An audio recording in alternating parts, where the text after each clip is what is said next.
righty-tighty. Oh. How do you feel about that? All righty-tighty. No. How about good God, Gertie, what a gash. How about that? I like that one. You like that one? What has he got? Good God, Gertie, what a gash. Good God, Gertie, what a gash. Okay, that's smart. It's the Bob and Tom Show. We're in the O'Reilly Auto Parts studio, and Christy is at the Silac Insurance News Desk. Hello. There's Pat Godwin. Hello. Well, that sounded... Cheerful? Yes. Optimistic? Yes. Have a good weekend, incredibly Pat. so. That was good, yeah. Somebody got late. There's Jeff Oskey. I did not. Oh, there's Ace Cosby. He's here. I am Chick McGee. And hello, Tom. Hello. Wow. What a weekend. Big question over the weekend. Did you see the putt that damn guy made? I did not, but I heard about it. 65 feet. My goodness. J.J. Spawn. To win the U.S. Open? Win the U.S. Open. Yeah, interesting. They had a water skiing event right in the middle of it. Oh, man. Yeah, that course kicked their ass. The rain was rough on everything. Oh, yeah. Yeah, rain, deep rain. Bonnaroo canceled. Deep water. Oh, I didn't hear it was canceled. Yeah. My goodness. I was watching the Pacer game, and just as that hit the fan, I get a text from my son Sam, who's at Bonnaroo, going, "Bonnaroo canceled." Wow. So yeah, that sucked. You think the rain affected the referees and the Pacer? Yeah, could be. Don't get me started. But yeah, I did not see the end of the U.S. Open. Yeah, that's how she Spawn at 1 under was the only one who finished under par. Wow. Yeah, at one point there were like 5 guys contending for it. And apparently, isn't that the one? If it ends up with a tie, they play another 18, right? They don't. That sounds right. They don't go play into one hole. Yeah. Yeah, they add a day or something. That's always not a good idea because people come in from out of town for that, and not everybody lives in Oakmont, Pennsylvania. Yeah, well, same thing with Bonnaroo. I mean, if you were at Bonnaroo, the only night that went off was I had the wrong day. Friday shows took place. Okay. But then, right? I don't know. Yeah, and then they were unable to do. Wait a minute. No, Thursday shows. The event started Thursday, was supposed to continue until Sunday. They announced the cancellation Friday afternoon. Yeah, that makes sense. Yeah. Yeah, because that's when the Pacer game was on. Yeah. So, yeah, but Sam took a photograph of the camping area. It looked like they were in a river. And they had to cancel, literally, one of the reasons they couldn't get the trucks in to empty the portalets and... Oh, yeah. Yeah, that's... But they had, 90,000 people or something there? And, people travel from all over the country to go to that. Yeah, but you want them safe. No, I know, but you're, of course. I wonder what they ended up doing. They're giving, if you had a 4-day pass, you get a 75% refund. No, but they said you have to wait 3 weeks before it hits your trust fund. That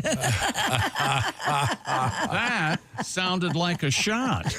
Oh, my bad. No, I just wonder what all those people did if they came from out of town. Did they jump down to Nashville and hang out, or It's my understanding. I was talking to someone that they clogged the freeway. Okay. So in any event, Fair enough. Yeah. The only thing Nashville needs is like a downtown casino. That place is really blown up as far as partying goes, and destinations for weddings. Well, remember the story? Bachelorette parties. Yeah. That was the big problem.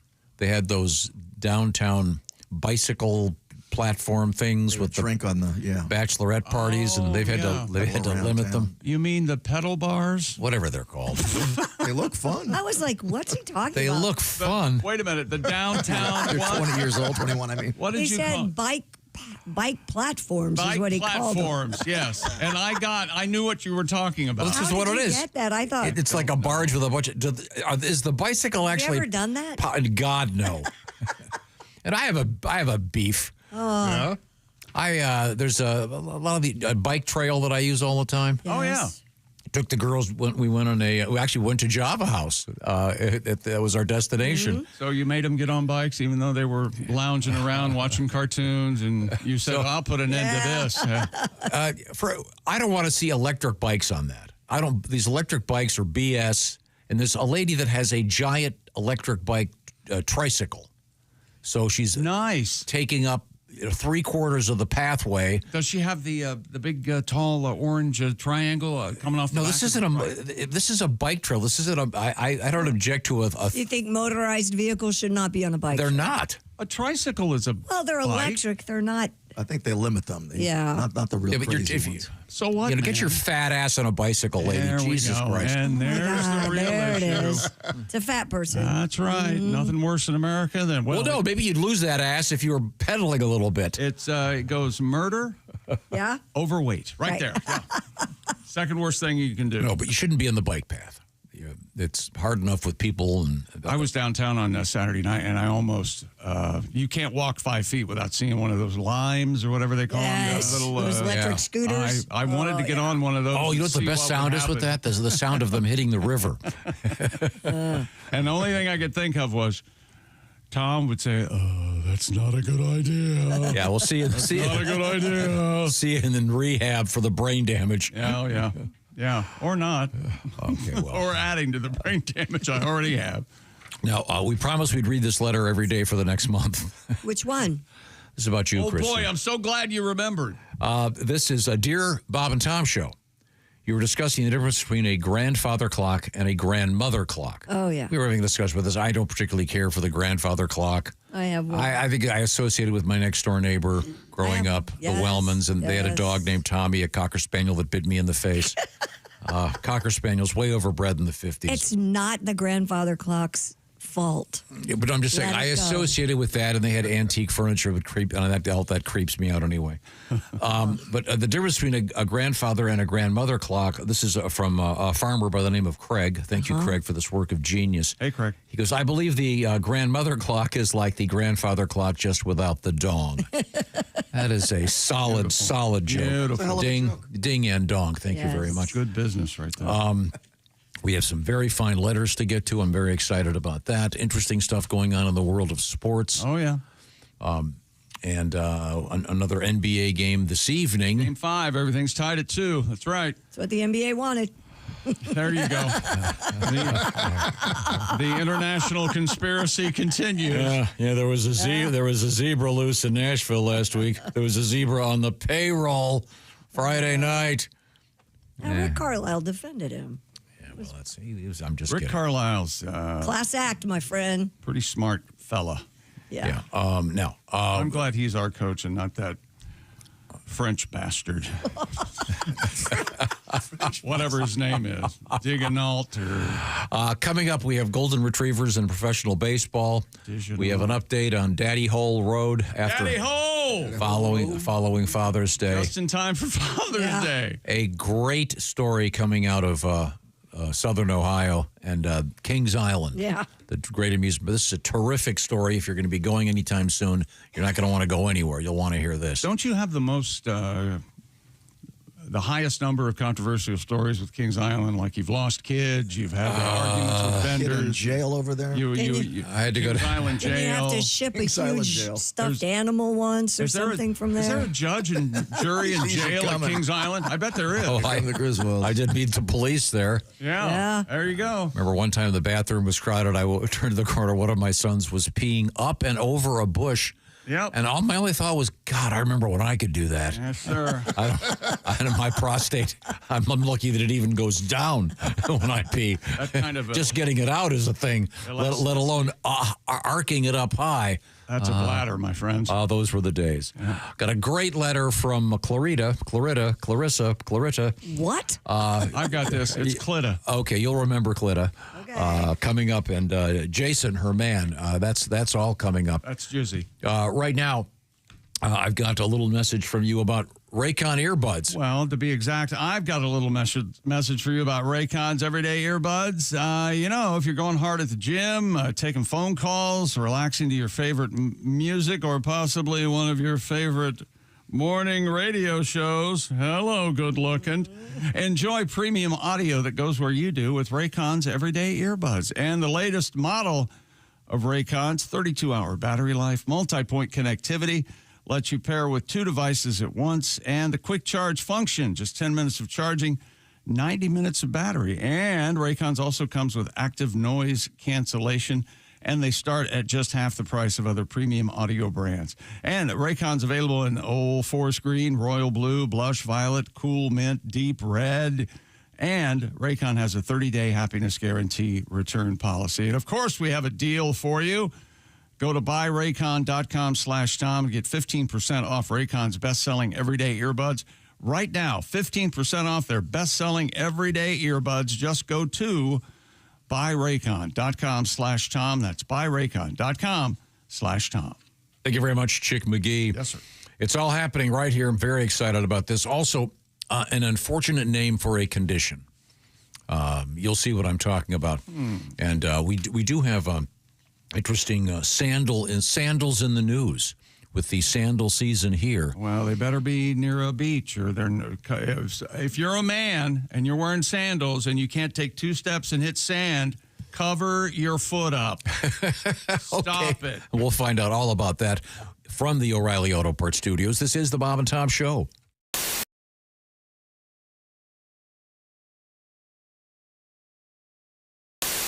Now. Is this it? No way. Can you answer the phone, please? Hello, Bob and Tom Show. They can hear you, Tom. Hello? Hey, bless you, boys. This is the Pope. Is that right? I got a phone number sitting here. Frank left the phone number. It says call Bob and Tom, and it has a number here. This is the Pope. This is Leo. Who this? This is Tom. That's Chick. There's Josh. yeah. We got Jeffrey Christy. here, and now actually, interestingly enough, Pat was an altar boy. Yes, I was. Yeah. This is the Bob and the Thomas show? Yeah. Yeah. Oh, this is too cool. I used to hear you guys sometimes in Chicago. Oh, nice. Yeah, wow. that's great. I'm glad you listened. Yeah. Oh, this is Pope Leo. I don't know if you guys have heard. I'm a Pope now. Yeah. How about that? How amazing is it that? This is incredible. You got any changes in mind? Godwin? Yeah. Pat Godwin is here. Yes. Nice to meet you. Hey, Godwin, hey, how you doing? Hey, I was thinking me and you, we could do a big hit song, you know? Yes, sir. I was thinking about this. You know the band of Cream? I do. They got that song, White Room. I was thinking we'd do There's The some white white puff. smoke, Oh, and I'm Pope now. Ain't that crazy? I ain't that crazy. You're an American Pope. How about that? Oh yeah, Grand Pope. You're I'm an an American Pope. Good Pope. I got a big old hat. You're gonna see me do that. We'll work on it. Very nice. How about Sweet Pope Chicago?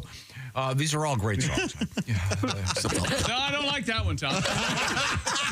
Well, there's a new TV show coming up, Chicago Pope. Chicago Pope. yeah. What do you think about that, Pope? What's that coming up? Chicago Pope. Instead of Chicago Hope, Chicago Pope.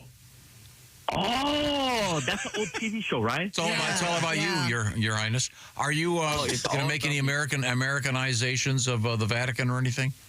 No, we don't want to do anything too drastic, you know. But I'm thinking what we might do, we might maybe we have a pro baseball team, huh? Come from the Vatican, you like that, huh? Yes. Yep. Have they already used the name of Cardinals? Can we use Cardinals? They had that is out there already. Yeah. Oh, doggone it! I guess that's no good. How about Padres? What? Oh, wait a minute. The Padres. That's already also used. taken. Sorry. Okay, sorry. I am gonna. I gotta change out the Popemobile. You know. Oh. Yeah, it's gonna be a black and a white cruiser. You know, the Bluesmobile. You like that? I Huh? love that. Yes, that's pretty Chicago.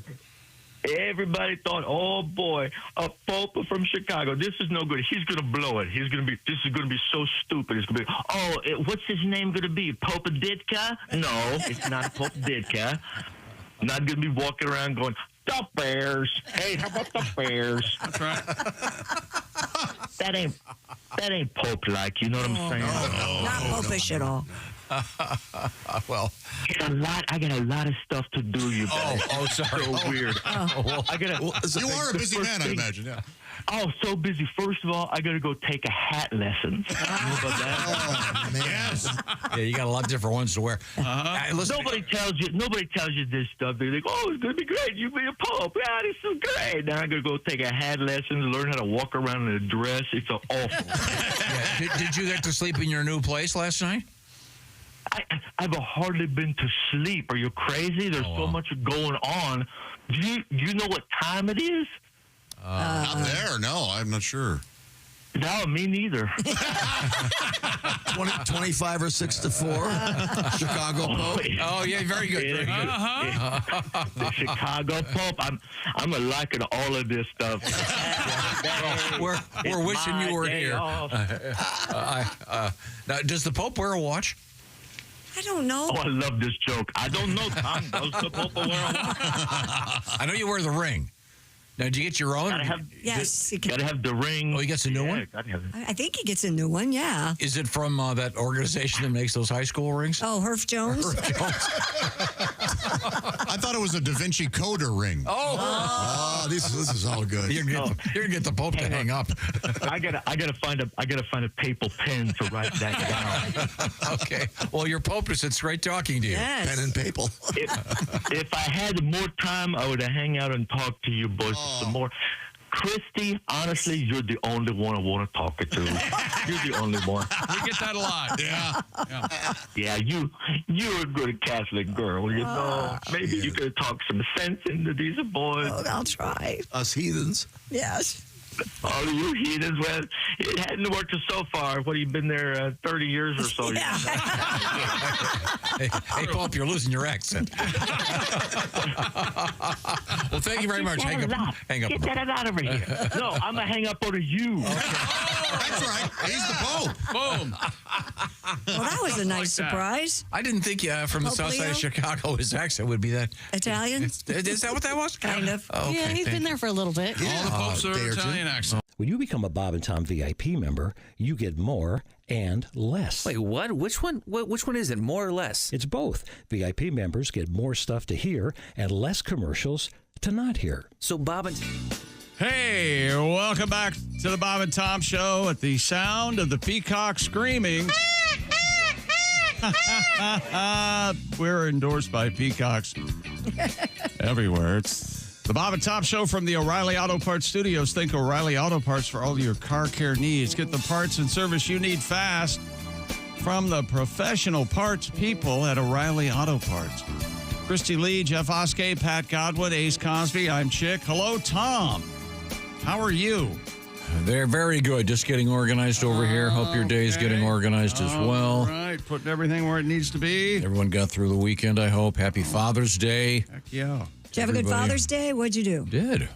Laid in bed, had breakfast in bed. No, got up early, Got up and get at it. talked to the dogs. I could only imagine. One of my dogs looked at me. The first thing he says to me when I get up is, "You're not my real father." All right. Oh, boy. Didn't you tell him he was adopted? You should get that out of the way.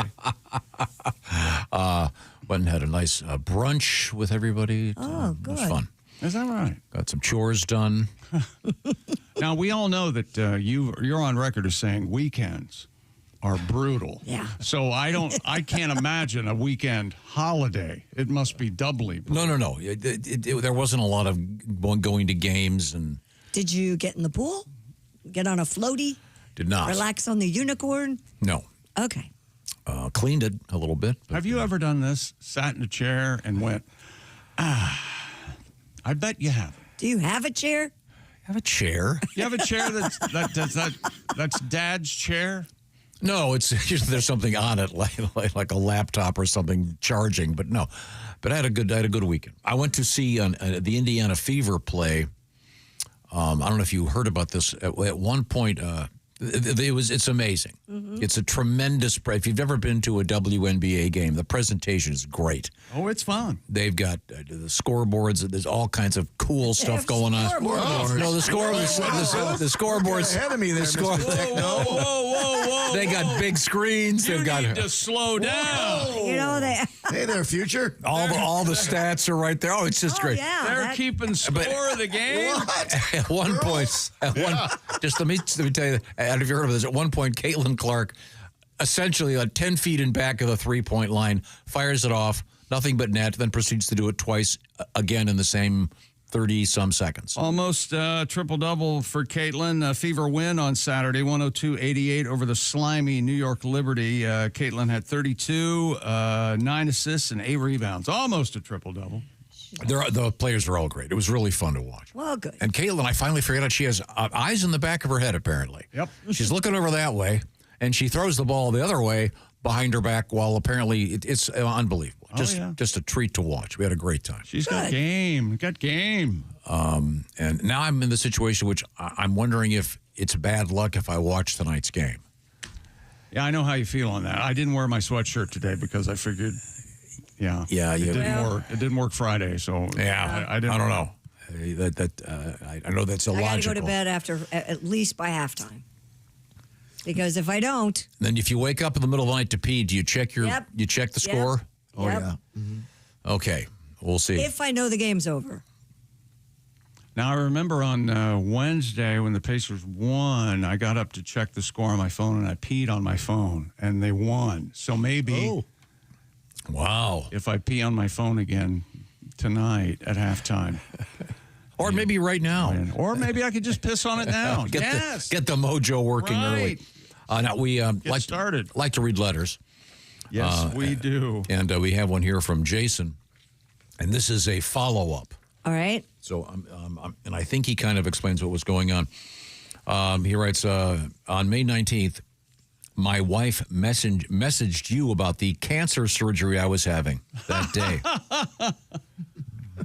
Sorry. It's nice. We tuned in and were surprised to hear you talking about me. I was speechless and I teared up. I appreciate your thoughts and best wishes. Thank you. I want to clarify something for Chick, All right. who suggested I had a gynecological procedure. I did not. Didn't you have your labia reduced? That's what I heard. I did not wake up with any extra parts. More importantly, we enjoyed hearing him question whether the T was silent in my wife's name. There is not a T in my wife's name. Her name is Clarissa, which he transformed into Clitrissa.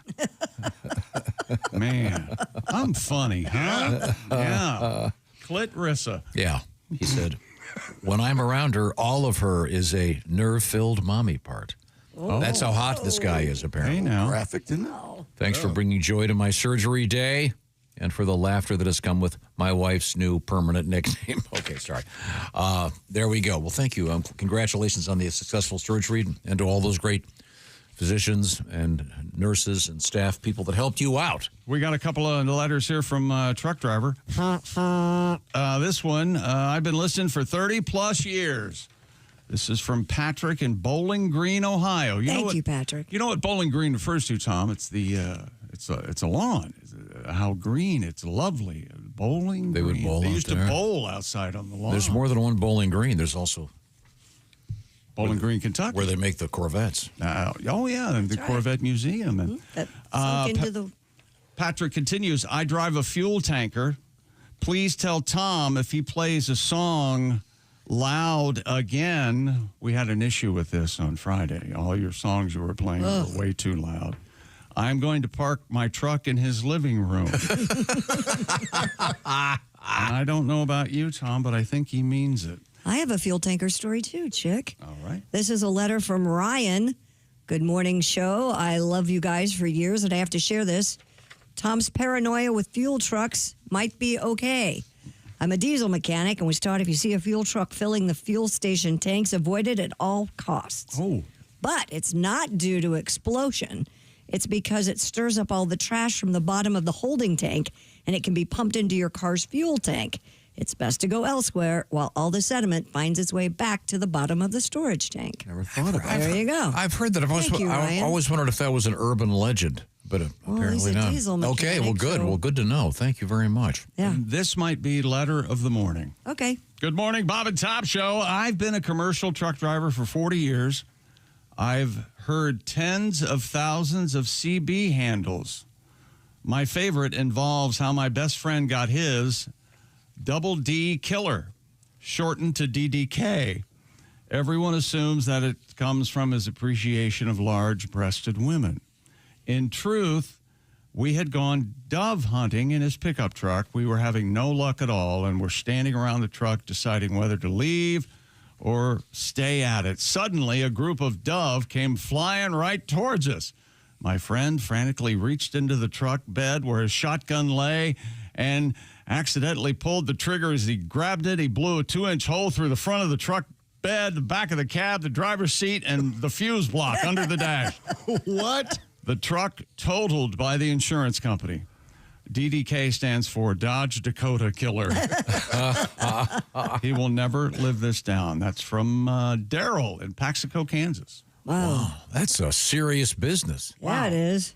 Do people eat Dove? I was just I going didn't know they went Dove. I didn't either. Back I up. was like, what? I didn't know about that either. Is there Dove anything more peaceful or loving than a majestic dove fly? Oh, Right? They're so sweet. the dove means peace, right? And What's the concert where they let the dove out and it wouldn't fly off? Remember? It was like one of those gigantic concerts. Oh, like Live Aid or something? Yeah, when they- I don't know. Trying to get the dove to fly away. Got to push it out with a plunger. And aren't they always in pairs because they're so cute and they... Is that right? There's a funny wedding video online of some people going to release a pair of doves, but they basically kind of toss them and they both just hit the ground. Oh, Yeah, that's the one. I knew there. I think that's a big business. Dove rental? Really? I think it is. Yeah. Do they come back, the doves, or do you have to keep them? I would imagine you have to pay a little more for them to come back, probably. You get what you pay for. Yeah. You get to the wedding early, and that's the dove lady. They're rehearsing. Oh, they gotta clean the crap off the altar again.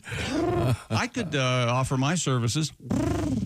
And That's a good dove. I could just stand there and they have a cage covered with a sheet. They oh, the doves are here. It's kind of a big cage. Yeah. And there I am. Hi. Okay, maybe not. Well, if you're just joining us, howdy. We are coming to you from the O'Reilly Auto Parts Studios, and this is the Bob and Tom program. Happy to be here. Love to get your letters. You can reach us, Bob and Tom, at bobandtom.com. We got Tom Bingo here. Okay, go ahead. We've had this before, but this is a pretty good one. It merits mentioning. Things Tom says for bingo. Okay. The center square is that's fun. I don't remember you saying that, but I guess you say No, you guys were saying we're having fun, and I said no. And I said no, you're not. No, you're not yet. Meet cute. One of the squares. Of course, there are 369 squares in this. Sex move. Yeah, we got sex moves in the news today. As in, there's a square. Did I tell you meet cute? Meet cute. Poop is one of the squares. We got poop news today. That's fun. Dookie rope. Well, if we have any hip hop news, we can reference the famed Dookie rope. Famed. Shut up chick is on here. DeLand. Mm-hmm. Yep. Classical education. Yes, the benefits of a classical education, of course. And Michigan. Okay. There it is. So there's your I think we actually do have a bingo. We could have a coverall today. Oh, yeah. We may. I think we may have Michigan news coming up. Let me dig around here. No, but there has to be a valid reason for it. We do have interesting news out of Ohio today. Very exciting news. And we've got a couple cool stories coming out of the UK this morning, including nudity.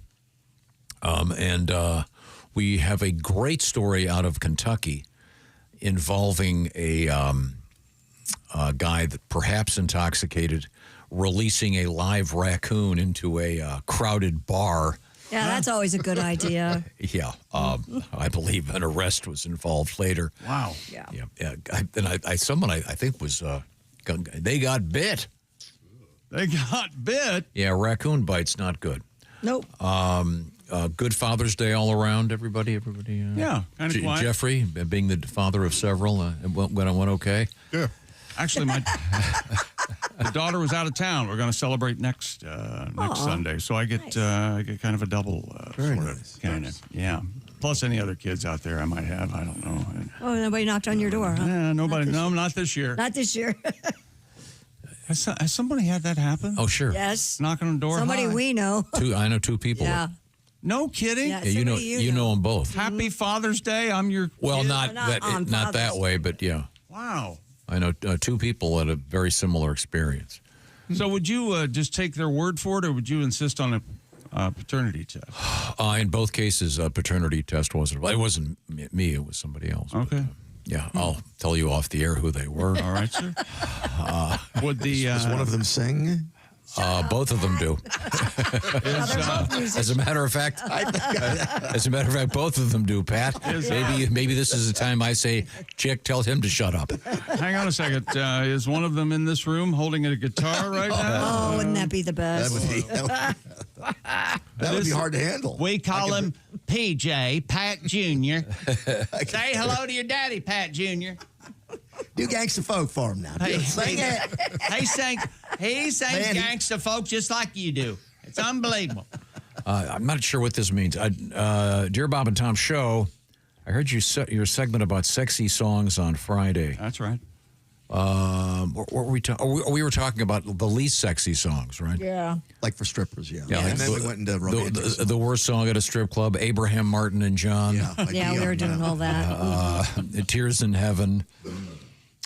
It would be worth going to a strip club and just tipping the DJ to play those things because they'd still get up and dance. And I'm sure. You think? Yeah. Oh yeah. Oh yeah. Oh, they move around. Well, but do they really dance, or they just? I don't know. They don't do like the Paul Abdul thing. I mean, Some of them are pretty talented. Well, really? Talented. Well, I mean, I was in a strip club once in Peoria, right? yes, Trying out. no, and it was they were doing a contest for the best stripper in the United States, and these girls were amazing. They had showers. It was pretty much something. Showers. That picture has to be here somewhere, right? Shower on the stage. Of I you was on and this. I was on stage. I'm not gonna lie about that, but I was fully clothed. Of you at the strip club, you were wearing like leopard skin. Leopard pants, Move and around a black little bit. shirt. You do the pole at all? I just went couple up. swings. She's going to be shy. but yeah. We were quite popular in. They dropped her from the ceiling on some Yeah, I wires did some and spinning around on the flying around. pole. It was Oh, great. something. We had a Yeah. Did great you time. do the seductive tiger crawl across the stage? do that. Yes, she did. What was your song? I don't remember. There wasn't a song. They just No. introduced me, said I was there. The tiger crawl. This interests me, Jeffrey. Have The you? tiger girl. You know what the tiger crawl is? Oh no, I do. In your real life, has this ever happened to you? No. Any of the ladies you've ever encountered, you wish. come out of the shower and she's going doing the naked tiger crawl toward on, Jeffrey. Boy, oh boy. Hang on a That's- second. Wait a minute. He come out of the shower, and what does the lady do to him? That's the sound of a tiger, right? Yeah, that's pretty Is good. that it? Yeah, Okay. Damn right it And is. then maybe a little too No, no. a little too much phlegm. Tiger got cold. You know what it is? It's perfect, is what it is. Okay, thank you very much. You just turned me on, baby. Okay, more letters coming up. We got to get to this Kings Island. This Kings Island story is so funny. Yeah. We'll get to that in just a second. Right now, this portion of the Bob and Tom Show brought to you by our friends at the Silac Insurance Company. A lot of stresses out there in the world. Maybe we're even stressed about, down the road, I'm going to retire, but I don't have any money. I'm spending it all now. But wait a minute. Maybe it's time to get yourself organized so that you have a future when it comes to a sort of a sound plan for your retirement. This is where something called an annuity comes into play. Annuities are all about countering the volatility of the market. Took another hit the other day, of course. It's been down and down and then up and then down and then up and down. And this is where annuities come in because once again, that doesn't matter. You still get your money. In fact, you can't outlive your money. So find out what annuities are all about by talking to the experts at the Silac Insurance Company just by going to silacins.com. That's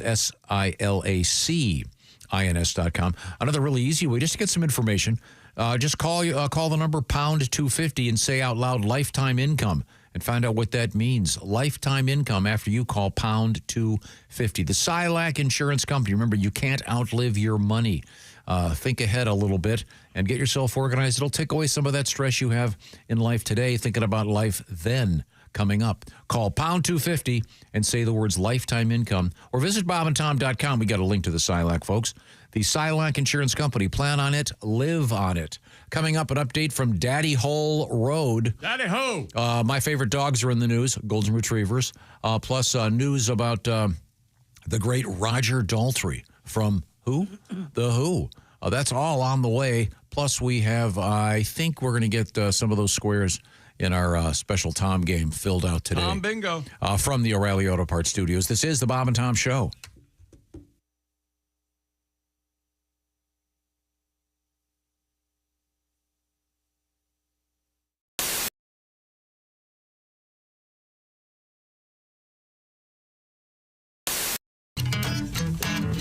Fish and worms, fish and worms. Everybody's wishing they had fish and worms.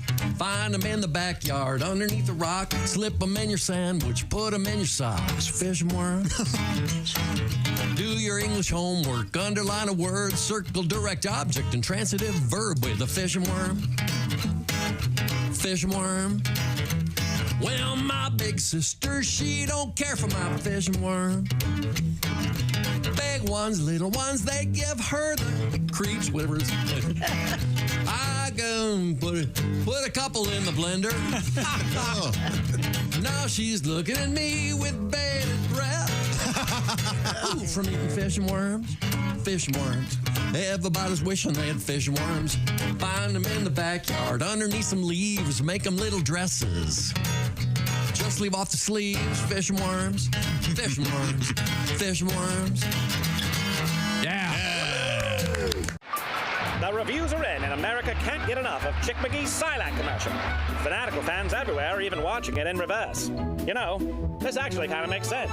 Truth is, you won't be finding any retirement checks in your mailbox until you first go back into your house and log on to SilacINS.com. At the Silac website, you'll even find a special link just for Bob and Tom listeners. Hey, hold on now. This part shouldn't be going backwards. There we are. It's SilacINS.com.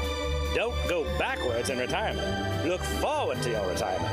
Look into an annuity from Silac Insurance. Like it, Gwen? I liked it a lot. Yeah, it was better than the one you wrote about me. I'm not gonna That was so last minute, and I feel bad. I think the one about you was a gift to you. But he did a. Let's do it again. I want to get it right for her because we found out that now you have a what they call a day job. Yes, I do have a day job. And you're a wonderful person for doing this. And you are what? I'm a nurse practitioner. Nurse practitioner. So you do a lot of the heavy lifting in the realm of medical. Yes, she does. She's got a bag underneath the console down here, Pat. God knows what's in there. Lot of tray panning equipment, a lot of lobotomy. And your name is Gwen Sunkel. Yes. Which probably was hard growing up with a name like Sunkel. Oh, absolutely. Your friends probably gave you a rough time. They did. You know, people would all the time be talking about me and say, you know, Gwen's uncle. And it's like, who's Gwen's uncle? And why are we talking about him? You know, but you have a song for Gwen. Well, I'm going to do a little verse, then Tom Waits is going to come in. And I love Tom Waits. Special something. There we go. Here we go.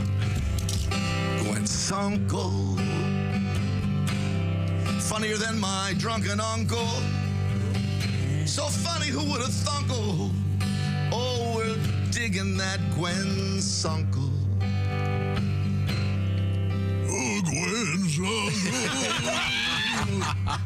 Oh, she's a nurse, healing the people down on the avenue. Down on the avenue. Springsteen comes in. We're on the avenue with Gwen's uncle. Take it, Tom. I had a bottle of Jim Beam and now I'm drunk on. I told the East Street band, wait for Gwen. They said she's coming here right about 10. She's an NP, not an NA. Tom, take it away. I'm gonna make Sunday from her brassiere because it's gonna be the Gwen Sunkel year. It's Gwen Sunkel's here. Tom. I love the sound of this. I could have said panties, but I didn't. My bra will hold more Halfway through, Sunday. Tom Waits got fired. Yes. Halfway through, Tom Waits got fired. I don't know what happened. There's a new Tom Waits like there's a new Darren. That's what you get for saying, go ahead, take it, Tom. Yeah. Should have said take it, Waits. I meant that Oh, was you meant like, Tom Waits. my boy I'm so sorry. Griswold was on it, man. I was ready. He was. Get behind her, twist her arm, say Sunkel. Take it, Tom. And man, he did. It scared me. It scared all of us. Yeah. You live in New York now. I live in New York now. You like the city? Where do you? Are you in Manhattan, Brooklyn? Where are you? I was in Harlem for a very long time, and I've been on the Lower East Side for like 4 years now. So I'm a New Yorker. Yeah. Yeah.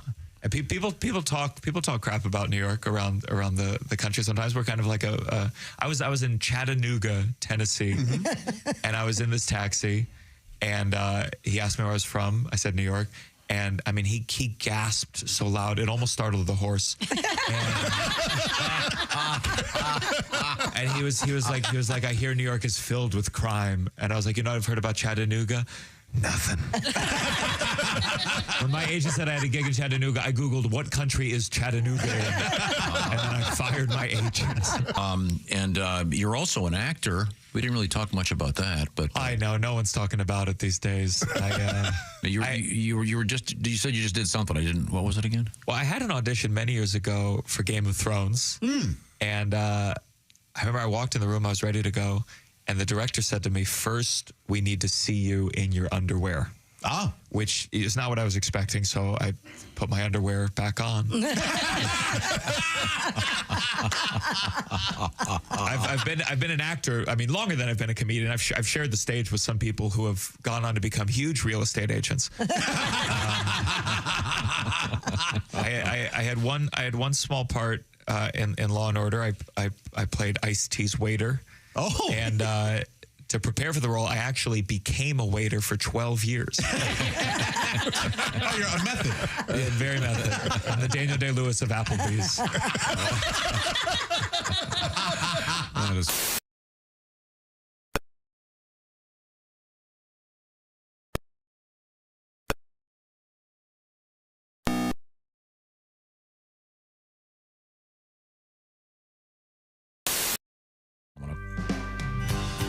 Hey, welcome back to the Bob and Tom Show at the Silac Insurance News Desk. It's Christy Lee. Hello. There's Pat Godwin. Hello. Greg Warren will be joining us later this morning with the Warren Report, brought to you by Champion Windows. Visit championsavenow.com. There's Jeff Oskey. Ace Cosby is here. Hey. We're in the O'Reilly Auto Parts studios. This has been Chick McGee speaking. Hello, Tom. Hello, Chick. Now, we got a lot to get to, so why don't we get right to it? I thought we might begin, instead of going over to the sports desk, just an interesting story coming out of Ohio, the greater Cincinnati area. Kings Island is the place, one of the great fun places to go, great roller coasters, super fun things to do, but they've got a little bit of an issue right now, Christy. Visitors to Kings Island in Mason, Ohio are being warned to keep their mouths closed on rides as a massive emergence of cicadas blankets the regions. Entomologists say Brood 14, a group of periodical cicadas that surfaces every 17 years, is now swarming southern Ohio. The insect's high-pitched mating calls are loud enough to compete with roller coasters. Dr. Gene Kritsky of Mount St. Joseph University says the brood has deep historical roots dating all the way back to 1634. Officer Kritsky. He advises guests to remain aware and just enjoy the cicadas, but keep your mouth closed on the rides. Park goers have taken that message seriously.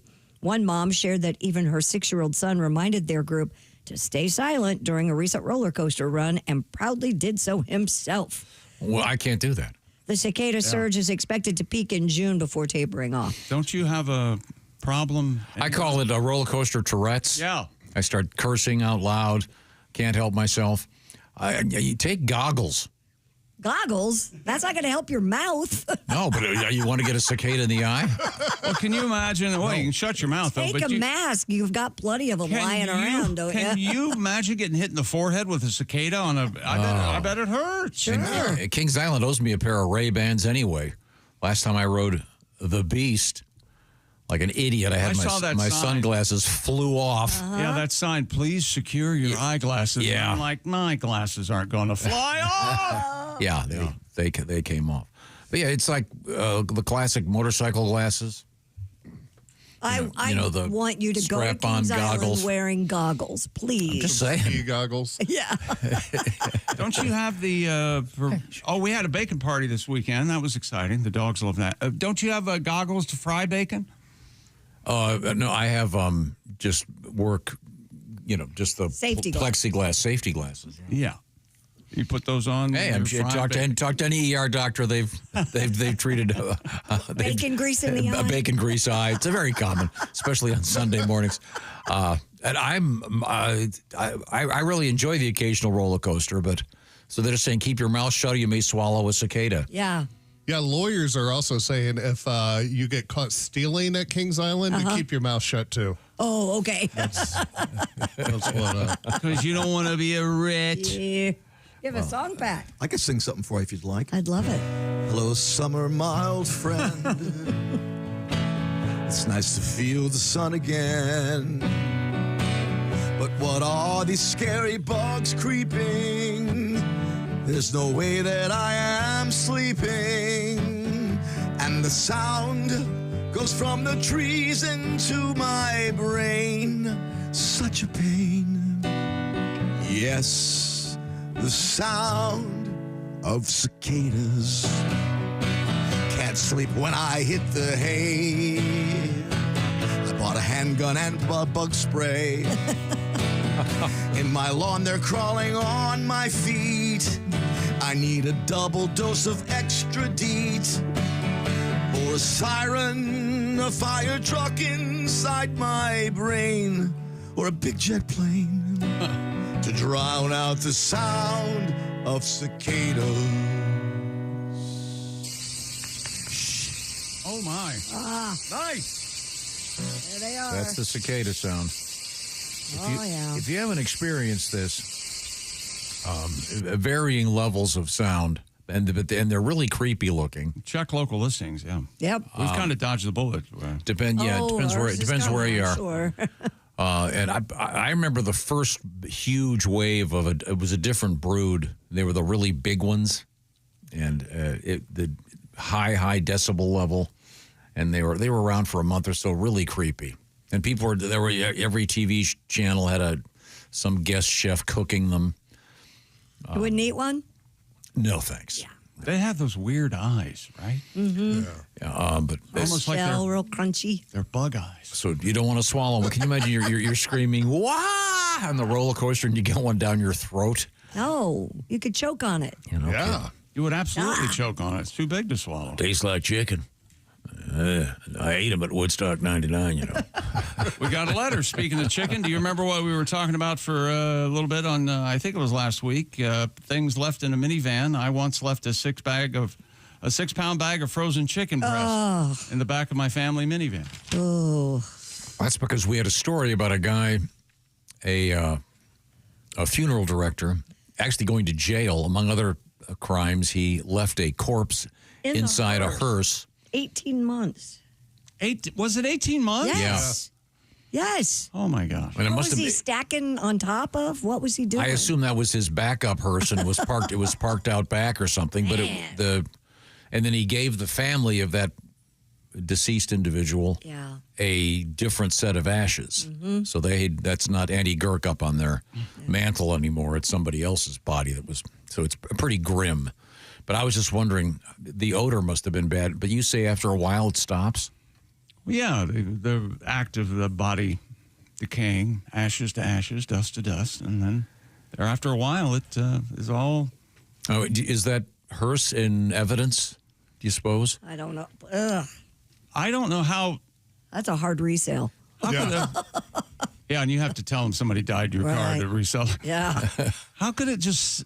a car sit anywhere for 18 months? I mean, obviously he didn't drive it, so I don't know why he had it. Over by our other studio, there's a storage lot, and there are always 30 cars and trucks and vans and RVs just sitting there all the time. And I guess they're being stored there. Yeah, I don't think some of them look like they've never been moved or driven, so I suppose you could park the hearse at one of those things. And you ever have a car that had a car cover? Oh, I have. Yeah, I have one now. Really? I've never had I've never had a car cover. Maybe I should get one. I have one. It's called a garage. It's great. No, you're supposed to got a door. Put the car cover on even in the garage. Even in the garage. Yeah. Yeah. Absolutely. When I store my car for the winter, yeah. Keep the dust out of it? Yes. Tell me your bougie without telling me you're bougie? Well, I put my car cover On my car for in the winter. when I Yes. store it for the winter. My mother knitted it for me. Boy. Or koozie. That sounds like a loving mother to me. I'm just finishing up Tommy's car cover. It says go out and make it a great fry yay on it. Yes. Make it a great Monday. I love him. Won't you? Coming up, we have mosh pit news. A really odd story coming out of the world of mosh pits. Shohei Ohtani. Hey, Ohtani. He might be toeing the slab. Sandals in the news and more from the O'Reilly Auto Parts Studios. This is the Bob and Tom Show.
Break up with your brewer. Switch to Java House. Amazingly smooth barista quality cold brew in seconds with no equipment required. Just peel and pour over hot or cold water. Effortlessly easy. Coffee, teas, hydration and energy drinks, hot cocoa and more. Order online at javahouse.com. Java House, the official coffee and refreshments of the Bob and Tom Show.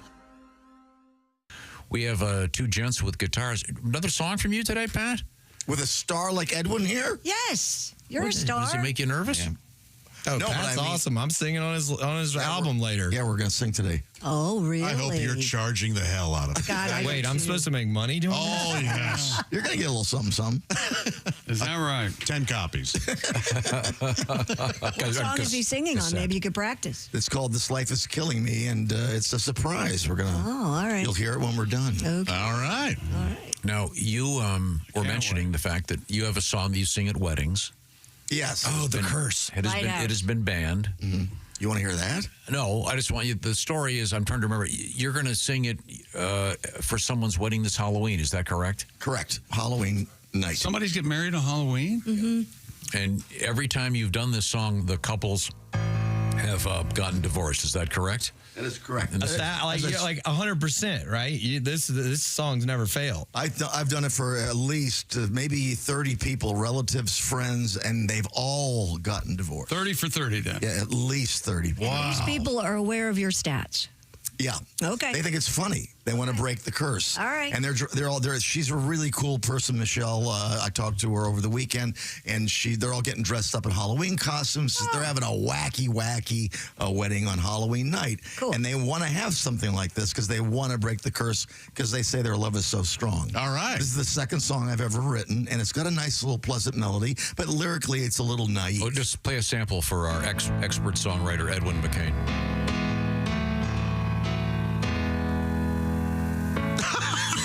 That means you're my golden inspiration. It means nothing. You're my hope, my navigation. You're a Garmin. You're a lighthouse when life turns stormy sea. Big brick. Watch When this. life turns stormy sea. Yeah, we got the analogy now. Watch this, Edwin. No. I got more of a problem with the tense there. Yeah. There must be a tense problem. In a wave of confusion, just look for me. Nautical puns, huh? I thought she was the lighthouse. Who's the lighthouse here? He is the singer. He's the lighthouse. You said you're my lighthouse, right? No, I'm your lighthouse, right? She's your I don't know any. Who's the lighthouse? Ever watching, always guiding. Always guiding.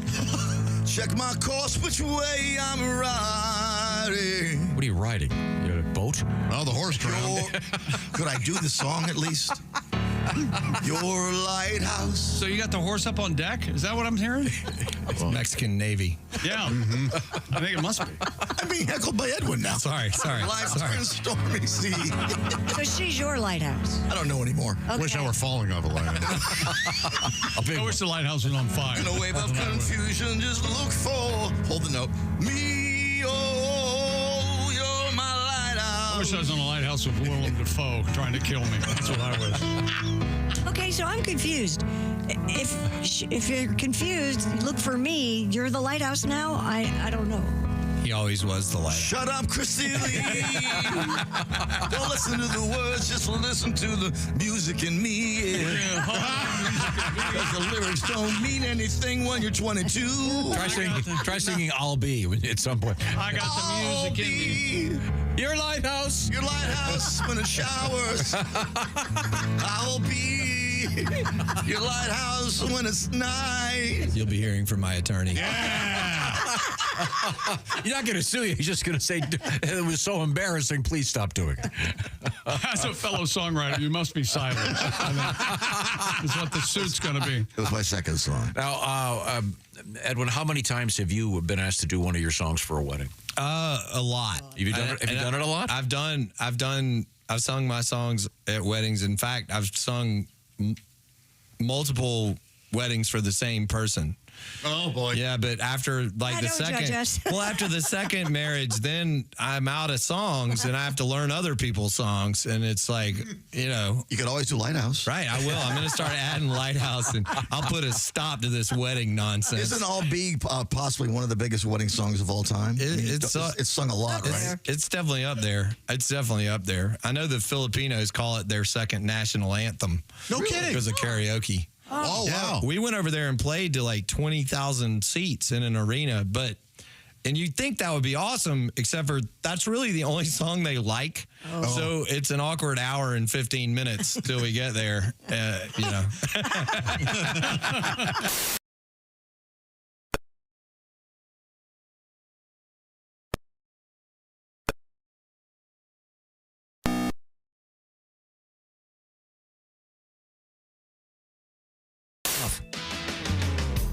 Hey, welcome back to the Bob and Tom Show. Christy Lee at the Silac Insurance News Desk. Hello. There's Pat Godman. Hey, I mean Pat Godwin. I'm sorry, Patty G. Easy mistake. Hey, everybody. There's Jeff Oskey. Hey, buddy. Ace Cosby. We're in the O'Reilly Auto Parts studios. We've got Greg Warren coming up with the Warren Report. I wonder what the subject will be today, Tom. Maybe it's going to be Champion Windows. Could be, because Champion Windows proud to bring you the Warren Report. Visit championsavenow.com. Right. We've given you some good advice if you happen to be going to Kings Island. What is it? Cicada version 14 or something is invading. Bird 14, yes. Getting hit hard. Keep your mouth shut or wear those masks you've got laying around from COVID. They're warning people to keep their mouths shut so they don't swallow cicadas as they go flying around. Last time I was on the Beast, I told you I lost my sunglasses. Mm-hmm. Also, I kind of have to tighten up the old butt crack on those things. I get really... Now, did you have to go to Lost and Found? I didn't know that they were gone forever. Try to find your glasses? No, I didn't even try. Oh, I thought you went to Lost and Found for something. And that was at Disney World. And there was an amazing selection of items. Yeah, if you want a good laugh, go to Lost and Found at Disney World. I got talking to the person. They said, oh, yeah, we got all kinds of stuff. I've got a couple of wooden legs back there. See, that one really gives me pause, because you get off the roller coaster and immediately you're crooked. Yeah. Right. You notice you're I leaning to one. Well, something's wrong. And those aren't cheap, are they? No. I mean, well, wooden legs are cheap, I would think. I mean, they were actually, I'm sure, artificial limbs. But maybe they were pirates and they didn't want anybody to know. But she brought out a bag of glasses. I mean, there were 30 of them. And then she goes, these are from this morning, sir. Are they in here? Man, did you find them? No. Oh. No. They get dentures, tons of iPhones and toupees. Toupees, all kinds of stuff. I'm not sure what they get at the Kings Island roller coasters, but I'm sure it's plenty of stuff. But anyway, they're advising you to keep your butt cheeks tightened. I know your mouth closed. Right. But I would think goggles would be the way to go. But they're not worried about your eyes. They're saying I'd be worried about getting a cicada in the eye. About it. Yeah. Yeah. That might cause a real problem. No, I mean, push comes to shove, you could swallow a cicada and it really not hurt you. Like In fact, you're eating a cicada. That might make you vomit. But yeah. You get the mud vein. I don't understand that every time, the news, it's like when it snows, they go down to the salt barn, and when the tax time, not so much now, I guess, but they used to go to the post office and they go to the cicada. All right, the cicadas are coming. Wouldn't you wonder how they would taste in stir fry? No, never did. Take out the decibel meter. Yep, go do that. We've been talking a lot about, speaking of decibels, about the loud peacocks out there. I don't know what you're talking about. Got this letter from Renee in Port Orange, Florida. I grew up on a farm in Battle Creek, Michigan. We raised peacocks and peahens. Oh, my. My father's name was Joe. Relevant because when our peacocks would holler, our neighbors would sometimes call the police, thinking that they were hearing a woman scream. Help, Joe, coming out of the woods. The police thought they were responding to a female being beaten or harmed. After a while, they figured out it was just our peas, the peacocks and the peahens. You refer to them as peas. Yeah, apparently. Yeah. The peas. They would Black-eyed peas. Yeah. They'd fly away about 3 miles to the closest lake in Lake Mary County. My dad would get a call from the country club manager there. We'd have to go try to round up the peacocks. Not an easy feat. That was 50 years ago. I still have a vase full of peacock feathers in my house. I give one feather with an eye to friends for their new homes. My dad used to say, it has to be displayed in your house so God will watch over you. Oh.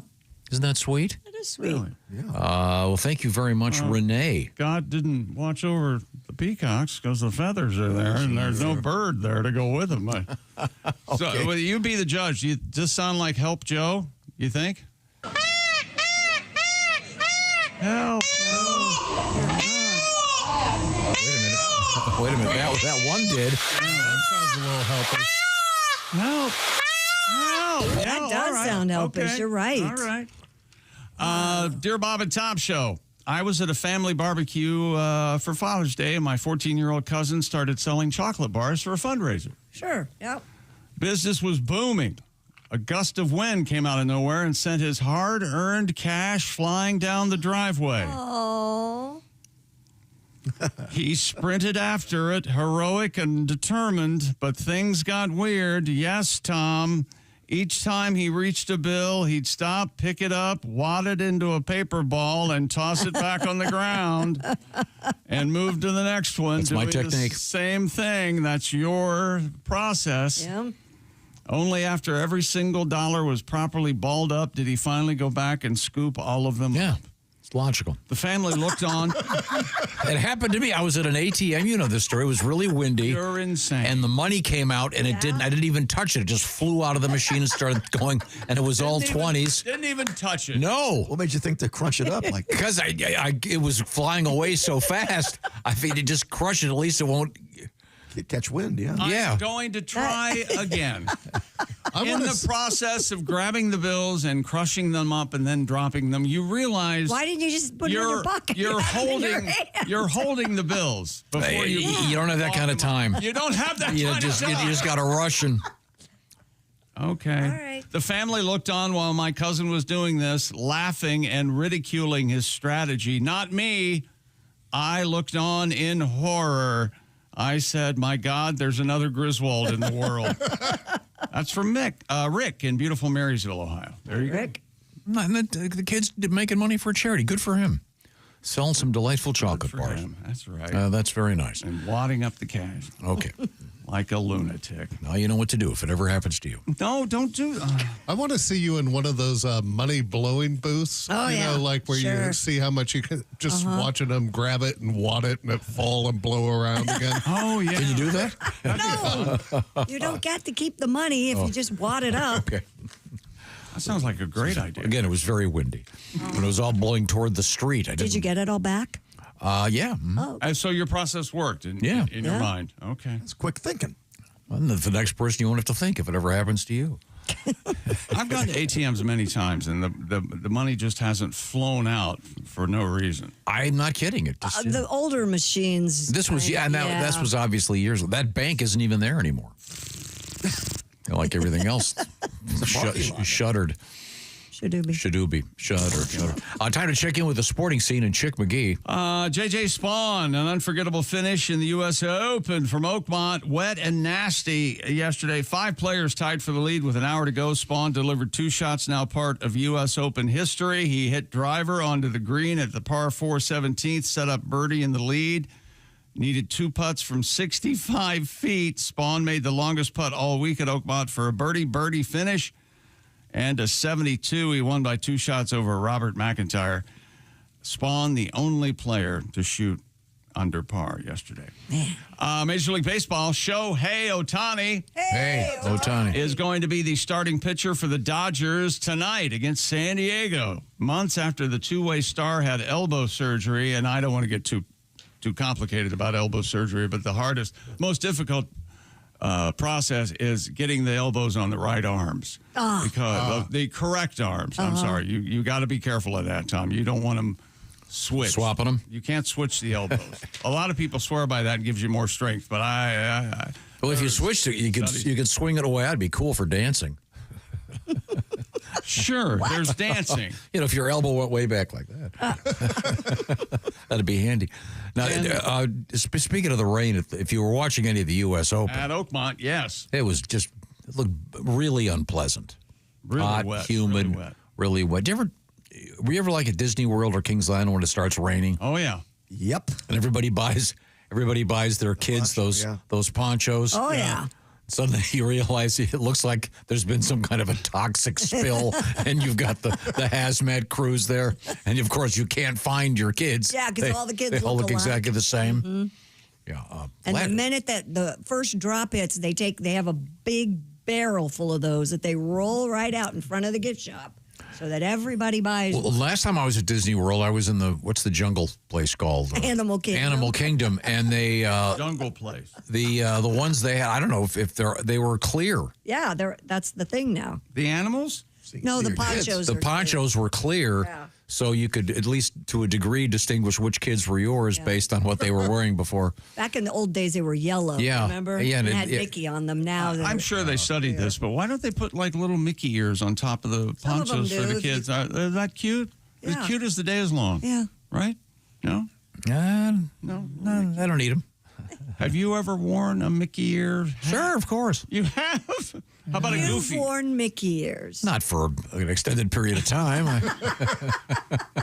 Will you do me a favor? There's a photograph of you in Mickey ears. Probably so. We need a picture of you and Mickey. Or a Goofy hat also is. I see Oscar in a Goofy hat. You'd kill it in a Goofy hat. That'd be a good look for you. Yeah, I think I could rock that. Oh, yeah. Oi, how you doing? Who's driving? I'm driving. Oh.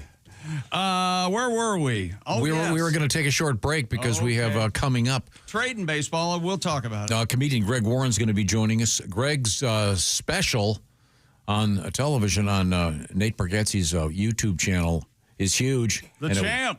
Recognized by the New York Times. What was the headline? 1 of 5 comedy specials to watch this summer. And then they said of all the comedy stand-up performances they've seen, this is one of them. Yeah. They were very complimentary. It is terrific. I highly recommend The Champ on Nate Bargatze's channel with Greg Warren. Looking forward to talking to Greg. Coming up, we have dogs in Major League Baseball and an unusual, really unfortunate fun fact about Yeah, it's about naming conditions. If you were naming a disease or naming an illness or naming a condition, something really cruel that has happened out there in the world. We are in the O'Reilly Auto Parts Studios. This is the Bob and Tom Show.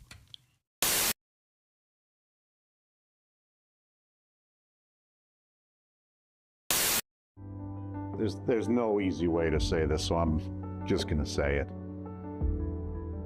Kay, it's over. We have to break up.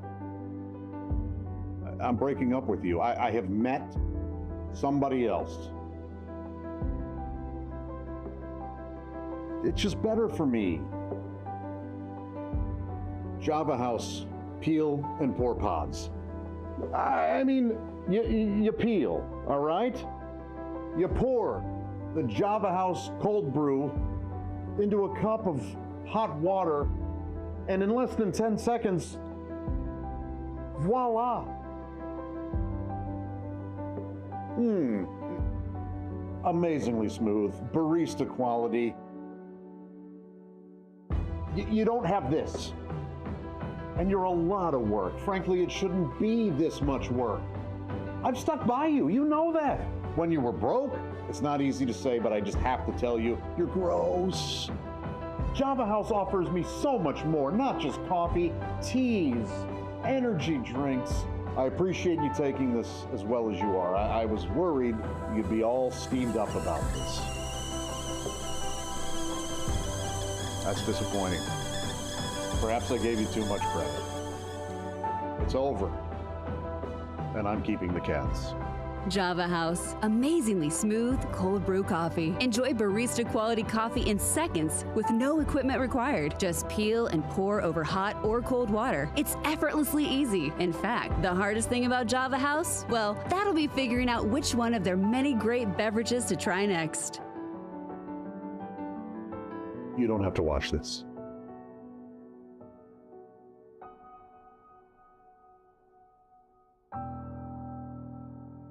Order online at javahouse.com. Java House, the official coffee and refreshments of the Bob and Tom Show. Dear Allie, I just started working at a restaurant and the manager is super hot and was so nice to me. He asked me on a date and we've now gone on 3. And I just found out his last 3 girlfriends have also been waitresses. Yeah, yes. Yeah, of course. Now I feel really stupid, but I do really like him. I think I might be different. What do you guys think? Hey, no.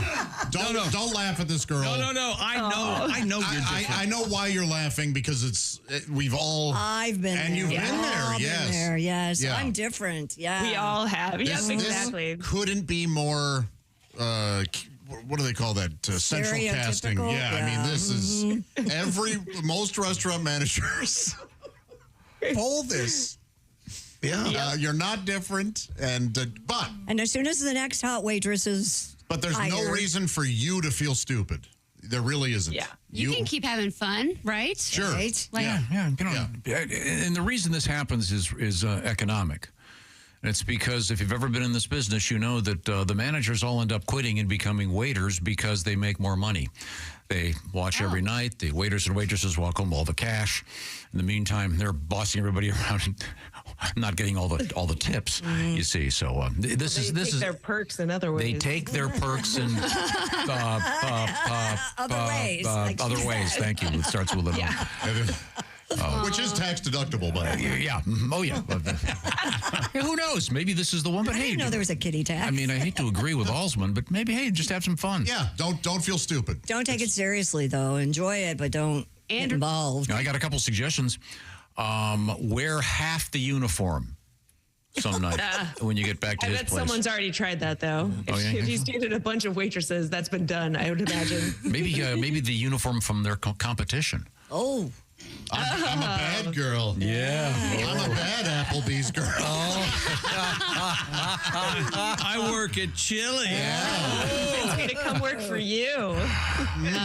make sure you request the best shifts, though. I mean, you might as well milk it. That's another good point. And that's that's how you know that how he's going to start to ghost you. Right. You know, what do you mean I'm working Thursday lunches? That sucks. Yeah. Okay. Man. Hey, we've nailed it. That's probably the best one we've ever had. Sexual politics of restaurants is fascinating. Yeah. And it's always that way. Lots of drama. Padres 2-1, bottom of the seventh. Why did it stop? Are you watching check local baseball listings. right Hang in, I've got to put my. Not check local listings. That's the game.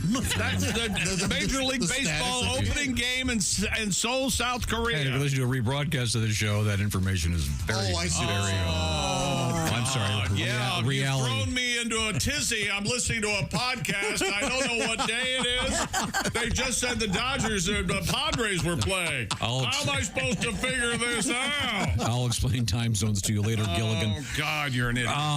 Yesterday, podcasts can be... Go on. Just podcasts. Yeah, you're broadcast. Yesterday, you were talking about S&H green stamps. We're right at the end. Writes Jack. Hog off? I was watching a rerun of Hollywood Squares. One of the prizes they offered in the secret square was 1 million S&H green stamps. Whoa! Valued at $2,500. When did this happen? I'll get you a jacket. God, I hope they were already in the books. Could you imagine? I'm confused, though. Did you say that these... Hey, welcome back to the Bob and Tom Show. Jeff Oskey.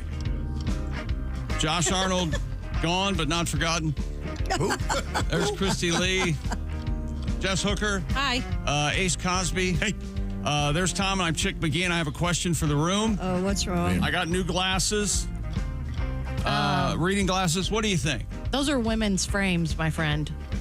Pardon me, madam. Could I have a pretzel?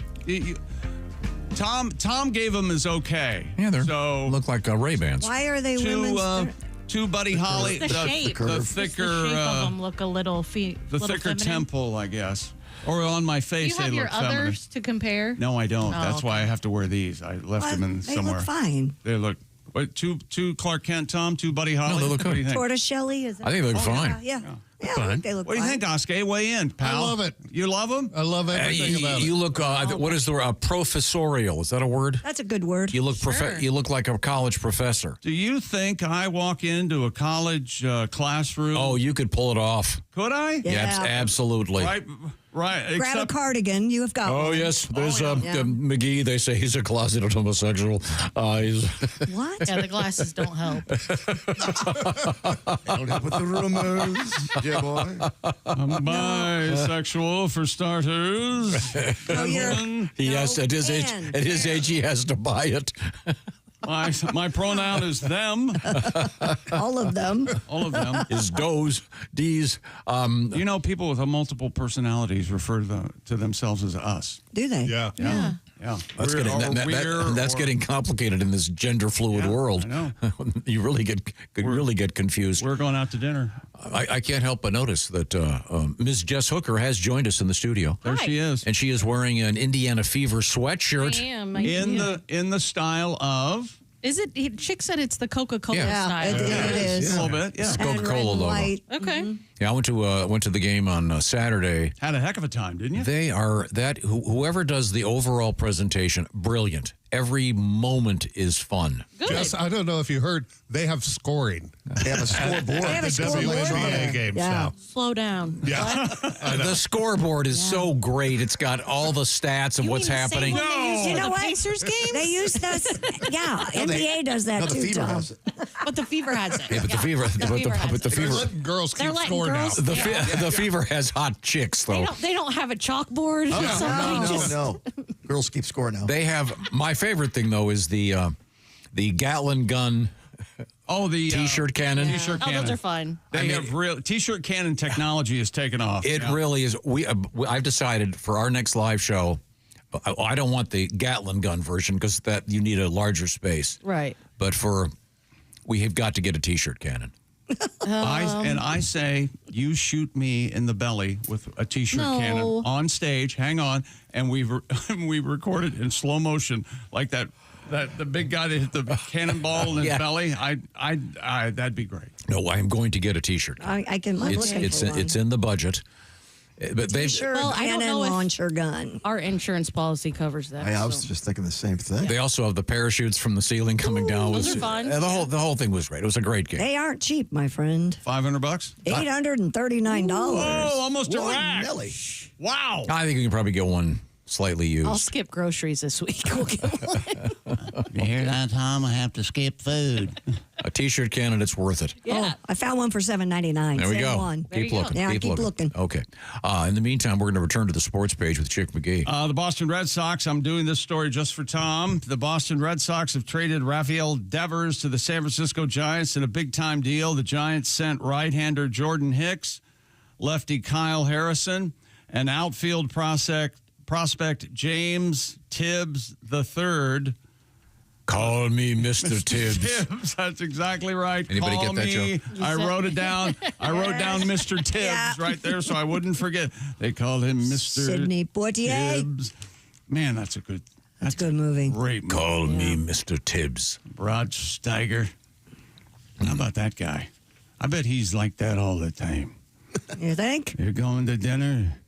Oh, yeah. I'll have the lobster mac and cheese.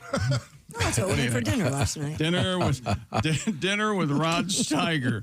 WNBA last night, we're talking about the Fever. Chicago beat Connecticut 78-66.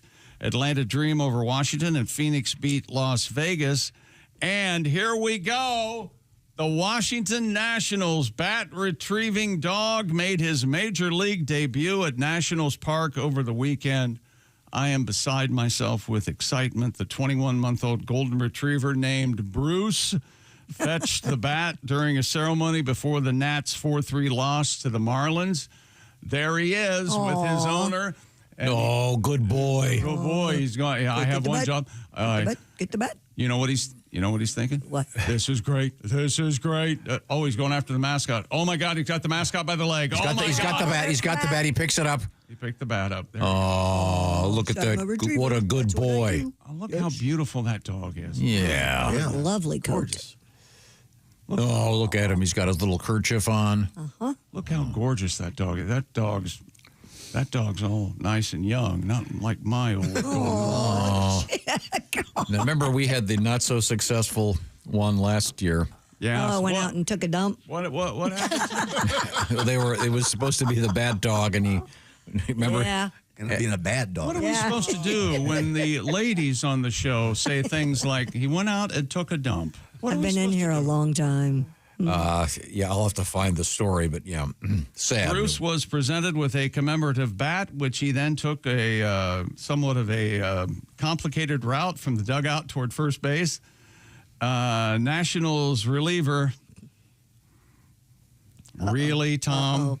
Zach, Brzykky. Brizky dropped the bat in foul territory before the bat dog collected the bat to the delight of the crowd. Wowed by his work, Bruce retrieved bats the last 2 seasons with the Red Wings. He's worked himself up to the majors. So does he do more than one, or does he do the whole game? Oh, he's got to do the whole game. No. It was just a demonstration. He's not coming back. He doesn't do the whole game? No. Well, it would that might take a while, but it was fun. You train him so he can do the whole game. Well, then maybe they can work on it, but right now, no. And the crowd went wild when he went out there and took a dump, right, Chrissy? Yeah. Well, again, that was last year. I'm trying to find that story. And you know what else? I'm sorry, but do we have any video of the presidential race that they hold at the Washington Nationals Park? It's like Washington and Roosevelt and. Like mascots? Yeah, like they have the sausage race in Milwaukee, Right. and they do the same thing with presidents, and they have big presidents' heads, and they're running after each other. It's very fun. Do we know who won? We don't know who won the race, but No, I was saying earlier that I want to get a T-shirt gun for our next live show. The Gatling gun one's $4,300. Whoa! Yeah. And that one, it shoots multiple T-shirts. Yeah. It's so funny. Yeah. A California woman allegedly used a T-shirt gun. This is from the smoking gun to launch drugs into a prison. Oh, yeah. Sure. Prison personnel at North Fork Correctional Center in Oklahoma witnessed the incoming packages and intercepted them. Oh, my goodness. Authorities allege the packages contained methamphetamines, marijuana, cell phones, tobacco, earbuds, chargers, and digital scales. And I just hope those were the Raycon earbuds, preferred by prisoners everywhere. That's pretty funny. And pretty smart using a T-shirt gun. But we got to get a T-shirt gun. We got a new T-shirt in the works, by the way. Good. We'll get to that coming up in a week or two. I believe we do have the presidential race. There they are. It looks like Lincoln and Teddy Roosevelt. Here they come. The big heads. There's Washington. Roosevelt out in the lead. Lincoln closing quickly. Washington FDR lags behind. And I don't know who the last guy is. Who are these? Anybody want to guess who the fourth guy is? Jackson. Yeah. Is it Jackson? Oh, does it say on the back? Jefferson? Oh, Jefferson wasn't. No. Looks like. Oh, it might be one of our unsung presidents, Benjamin Franklin. That's right. Yeah, he's a great Washington wins, followed by Lincoln. Boy, look at that head. Okay. Let's see. Thousands of cyclists stripped down to their birthday suits in my favorite city on the face of the earth, London, England, for the annual Naked Bike Ride. According to the Daily Mail, participants were encouraged to be as bare as you dare in an effort to celebrate. It's good, though. It distracts from their teeth. That's not on the bingo card? Always the shot. No English teeth. No. By the way, make sure you wear socks. Why is that? Yeah, you duck your balls into them. You don't want those getting caught in the chain if you're a man of a certain age. Boy, my balls would be like perched up on the seat. I know they would be. Yeah. Oh, heck yeah. You really, riding a bicycle naked, that's just where do you put the sack? Go. Yeah. Where do you put your bangers and mash? Yeah, by the way, you notice it's like 99% guys. Yeah, it's all dudes. Oh, wait a minute. There's a girl in. Oh, where? Good Lord. Right in the middle. Look at, she has a hat on. Look at this guy over here on the right with the ass crack. Whoa. That is some crack. They were all completely nude. Yeah. Sunscreen on. That's not a schwing, it's a schwing. Yeah, it is.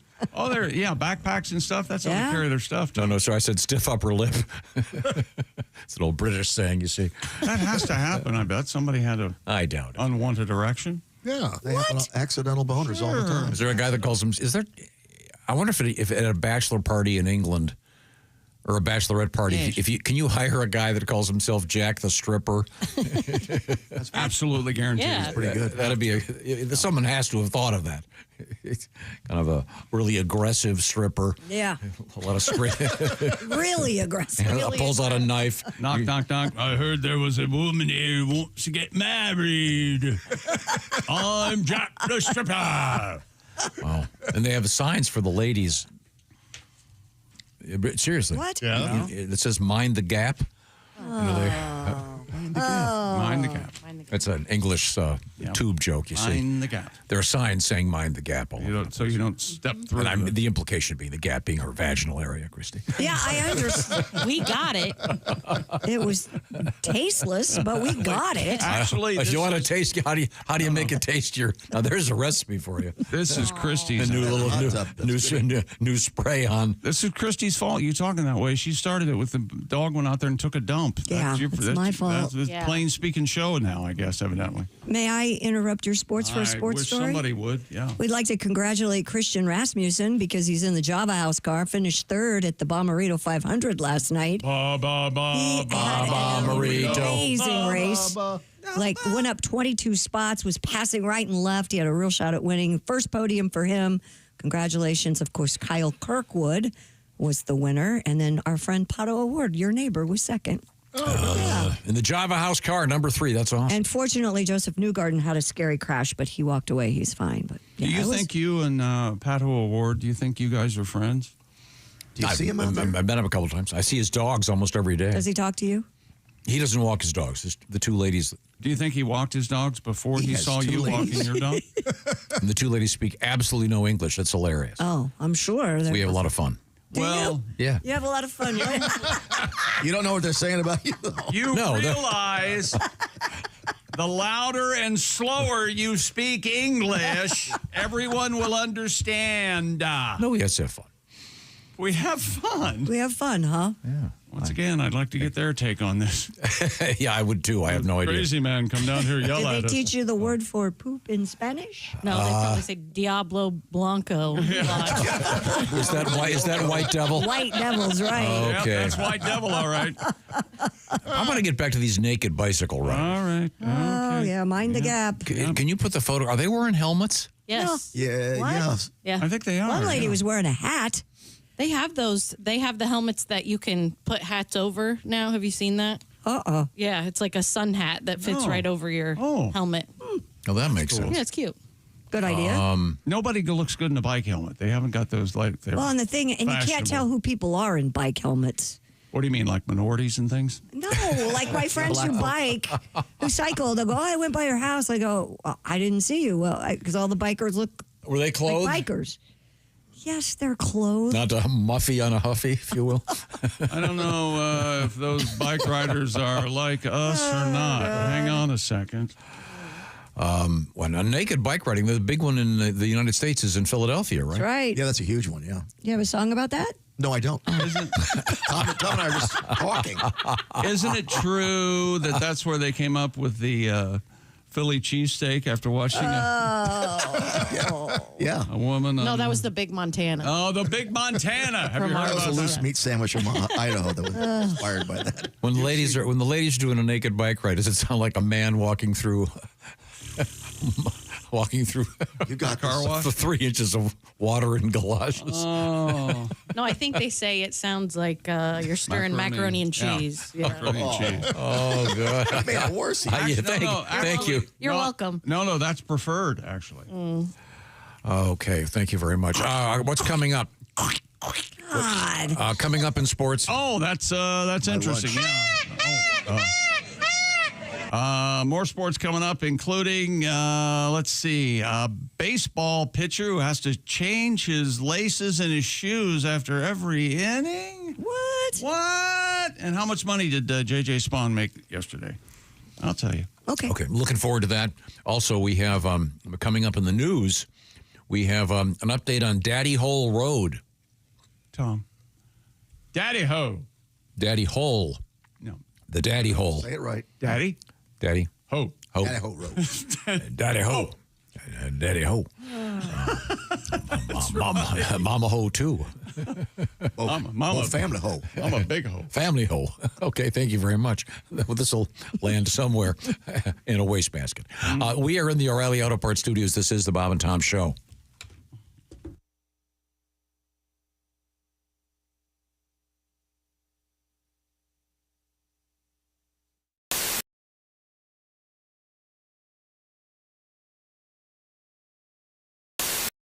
And I asked Frank if he could sing, and the answer is not really. Probably you're correct. But I thought if we provided you with some great song lyrics, the song Piano Man, you could perhaps go through this with your various famous people doing it. And I have a random list here. So I hope this isn't unfair, but let's just try this right now with the lyrics to Piano Man. Ladies and gentlemen, it's comedian Frank Caliendo. I'm sorry, it's John C. Reilly. Oh, I think I could probably sing this one. It's 9 o'clock on a Saturday. The regular crowd shuffles in. There's an old man. It's better than you thought it was going to be, isn't it? Sitting next to me. How about Nice job. How about Morgan Freeman? To his tonic and gin. He says, son, can you play me a memory? I'm not really sure how it goes, but it's sad and it's sweet, and I knew it complete when I wore a younger man's clothes. How about Tracy Morgan? La da da da da da. That would have been better as me. Da, da, da. Okay, Paul Giamatti. Sing us a song, you're the piano man. Sing us a song tonight. Well, we're all in the mood for a melody. And you've got us feeling all right. Adam Sandler. Here we go. Now, John at the bar, he's a friend of mine. He gets me my drinks for free. And he's quick with that joke. Would I light up a smoke? But he's someplace that he'd rather be. Okay, Jeff Goldblum. He says, Bill, I believe this is what? It's killing me. There's a smile ran away from space. Well, I'm sure that I could be, a movie star if I could get out of this place. Yeah. But John Madden?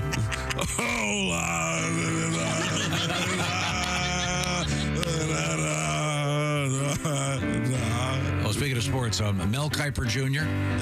Now, Paul, talking about a real estate novelist who never had time for a wife. Spent too much time doing a thing, and he's talking with Davey, who's still in the Navy. You know, the fact of the matter is, probably going to be for life. And the waitress, tremendous job talking politics. And the businessmen, they're slowly getting stoned. Tremendous job, probably going to keep them lower in the draft. Yes, and sharing a drink they call loneliness, but it's better than what? Drinking alone. Seth Rogen.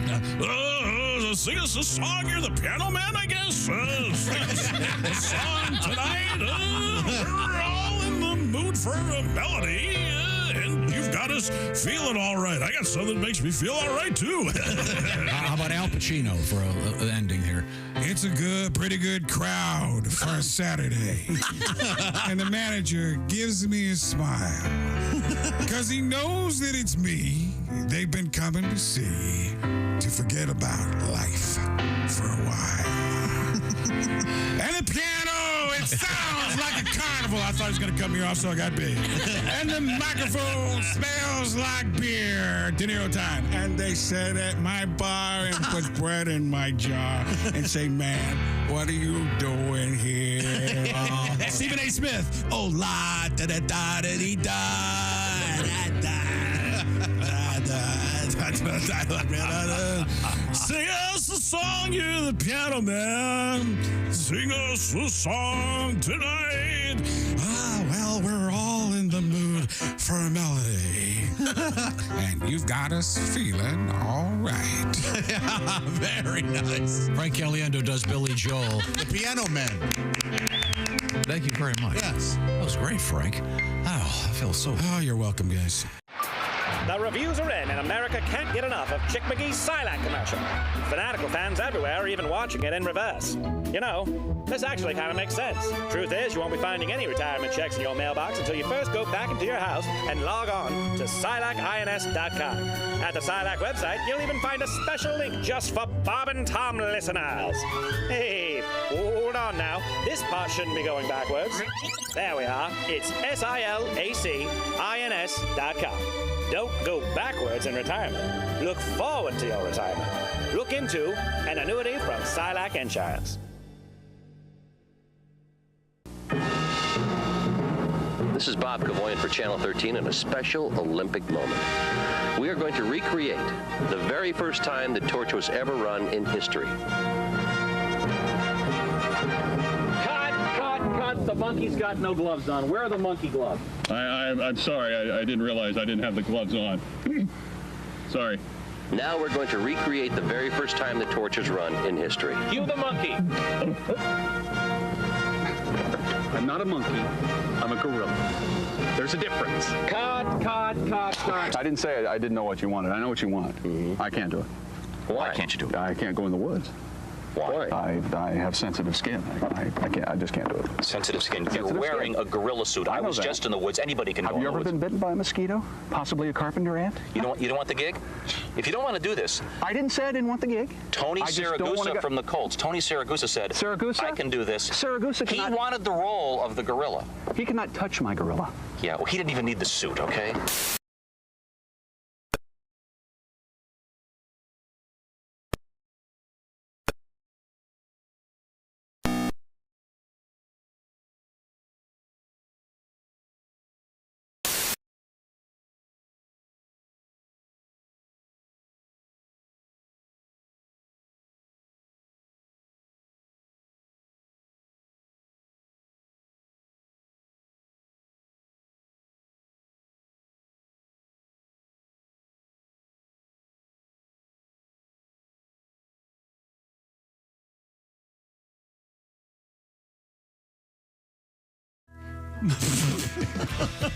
Welcome back to the Bob and Tom Show. Update. Hello, Jeff Oskey. Yes. There's Christy Lee, Pat Godwin, Hello. Jess Hooker, Ace Cosby. We're in the O'Reilly Auto Parts Studios for all your car care needs. Get the parts and service you need fast. From the professional parts people at O'Reilly Auto Parts, I'm Chick. Yes, hello, Tom. Update. Yeah, the story about the dog making his major league debut, the golden retriever. The bat dog. The bat dog. Bruce. Yeah, this is, I was remembering another story. This is from Sports Illustrated. A minor league baseball team welcomed their new bat dog. Unfortunately, according to Sports Illustrated, Lucy May, the beautiful dog, for the single A team, the Clearwater Threshers, was having a little problem. She got distracted, ran out to the infield. Well, there's grass. Sniffed here and there, and then squatted down and pooped. So are we keeping track? So that's 2 now, right? Or is that the story you were looking for? This is the one I was looking for. Oh. The memorable She got to keep her job. I did that here, and I got written up. Yeah. I'm surprised you didn't get promoted. He's a real go-getter. He doesn't he doesn't stop for anything. According to this news account in Sports Illustrated, it drew, quote, an enormous response from the stands. Of course it did. The crowd is going wild, reported one spectator. So, and the crowd goes wild. Bat Boy does that in the outfield, doesn't go viral. Oh, it'd go viral. Oh, yeah. That's a fetish, you know. Oh, no. Okay, I'm sorry I brought it up. What, dumping in the outfield? Just dumping in general. Remember that? Yeah, let's just move forward here. You remember that. You know, I shut my eyes. I can still see. All right, okay, let's just go move forward. What? Don't just continue. I'm sorry I brought it up. It was a fun story. Can't wait till the commercial. Oh, yeah. A pitcher for the Arkansas Razorbacks, Gabe Geckel. Gabe Geckel.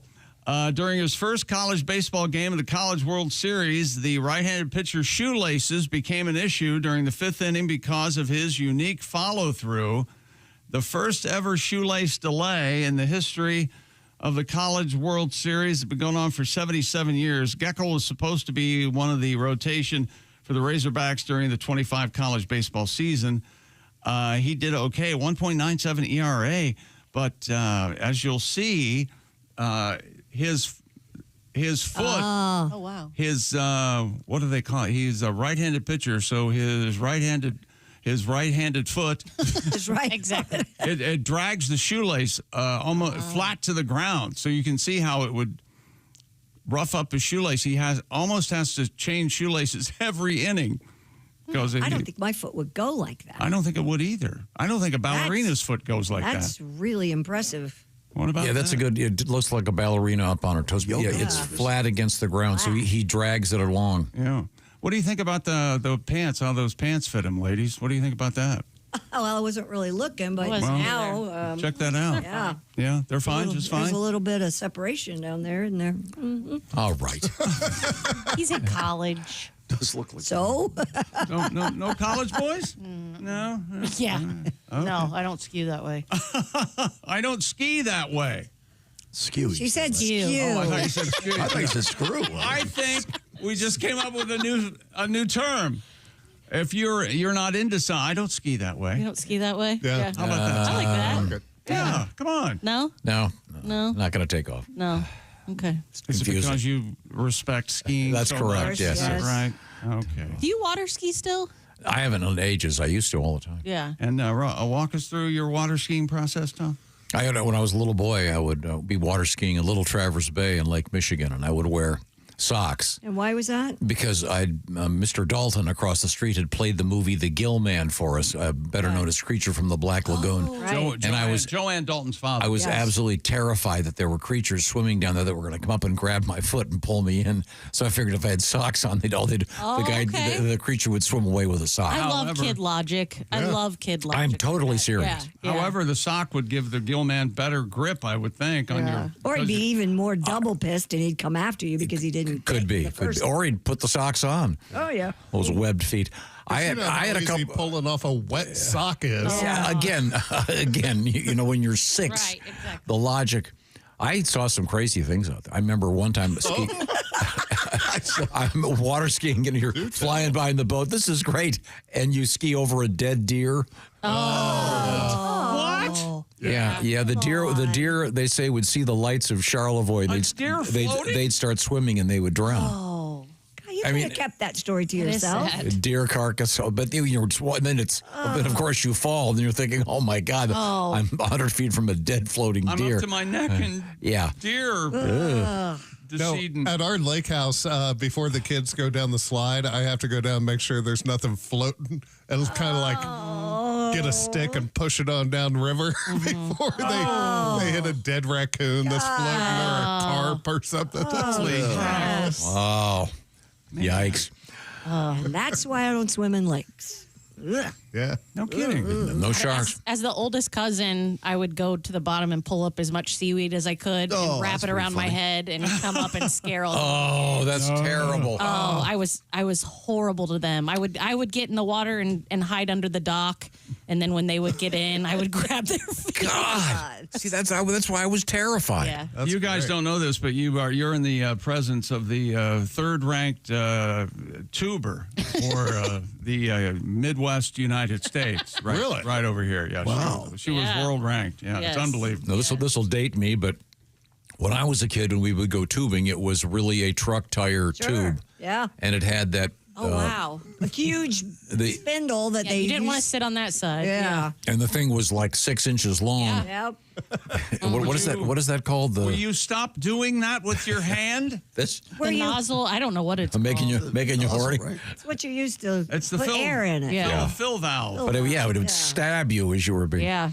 Then fortunately they got a little more advanced and they made them specifically for the purposes of towing behind a boat. Yeah, they put handles on them. Would you like to do a little bit of Today in History? Sure, why not? Heck yeah. Let me see if I can get it. Hey, here we go. Our thinking caps on. Who's going to get embarrassed today for their lack of knowledge? It's Today in history. It is okay. It's okay to be ignorant of these things. I'll make this an easy one. Christy Lee.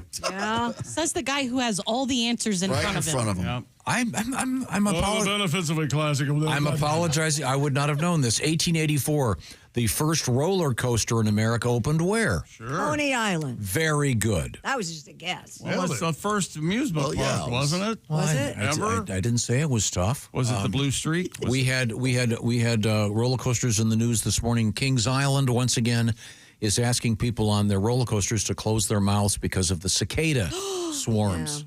And I'm suggesting, inundated with I say take goggles. Yeah. You don't get one in the eye. Wow. Yeah, can you imagine? Oh, God. That's. Let me ask any motorcyclist. You've got a motorcycle, right? Yeah. You ever get a bug in your mouth? Oh, yeah. Yeah. It's awful. It changed the game. Yeah. Yeah. Seems like that'd be like a BB coming in your mouth. Oh, gosh. I mean, hitting the back of your. No, that's not good either. Never mind, Tom. Go ahead.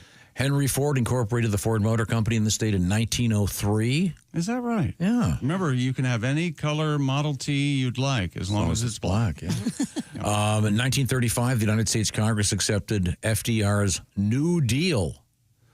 There was some confusion. The radios weren't very good that way. A lot of people thought they were talking about a nude deal, and they said, "Hey, thumbs up! Yeah, we want some. We want some skin, even if we're in a wheelchair. Skin to win, even if we're in a wheelchair." Okay, this is have to throw that in. This is for you, Miss Hooker. Okay. In 1960, this Alfred Hitchcock movie premiered, and it featured. That's the year my dad was born.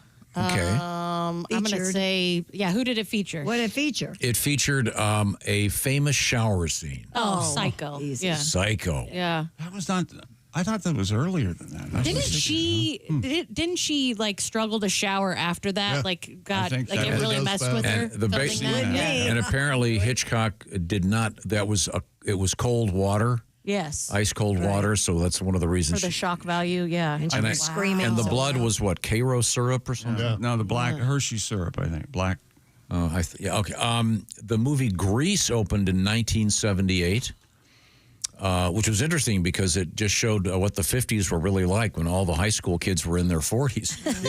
They really grew up. Brusha, brusha, brusha, brusha. I know that whole soundtrack. Brusha, brusha. Oh, yeah. Not a bad we all grew soundtrack. up on that. Except for Tom. He's never seen it. What? Nope.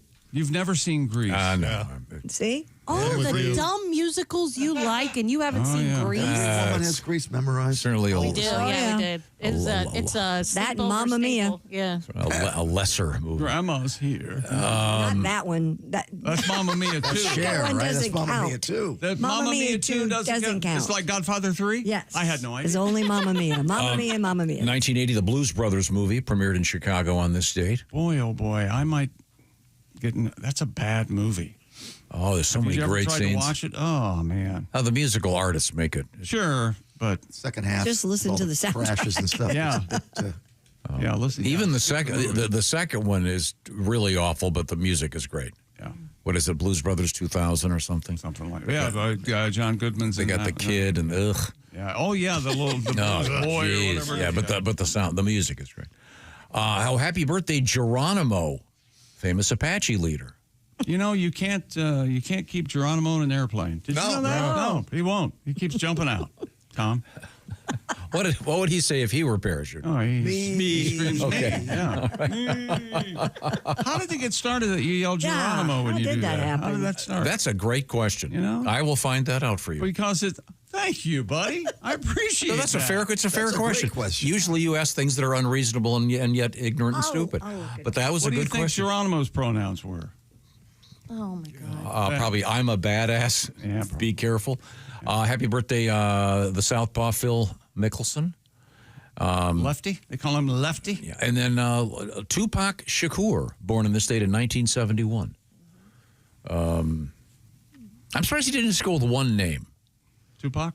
A lot of people just called him he Tupac. does. Yeah. There aren't any other Tupacs out there. The tradition of shouting Geronimo when jumping out of a plane traces back to World War II paratroopers. I feel like I'm on hold at a major bank or something. The way she, here's a fun fact. Well, I like that. Your call is important to us. But the roots go back even further to a bit of Wild West legend.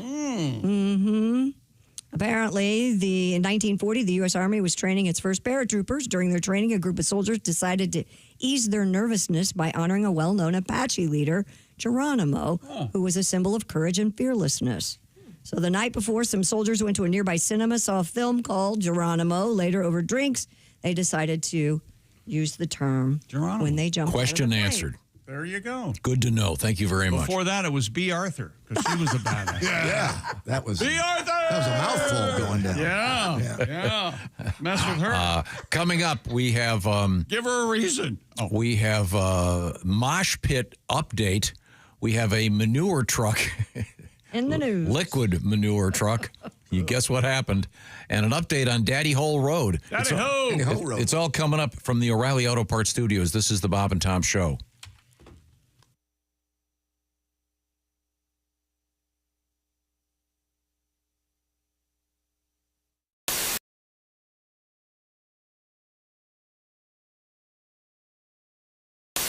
Okay. Hey, Peter. Hey, Bob. What are you doing out here? Same thing you're doing. Got a light? We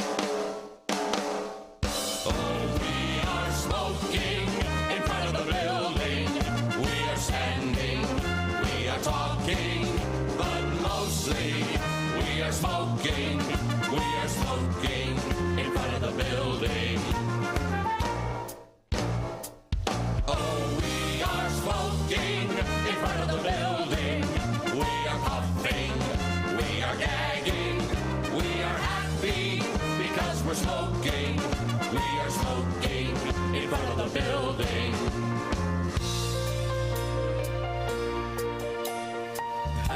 Hacking, wheezing, barely breathing, choking, groaning. We love smoking. I met a girl from another office. She's a smoker, just like me. Now we're dating, and we're smoking. We're smoking in front of the building. We are smoking in front of the building, and we smell like we've been camping. It could be raining, it could be snowing, but we're smoking in front of the building.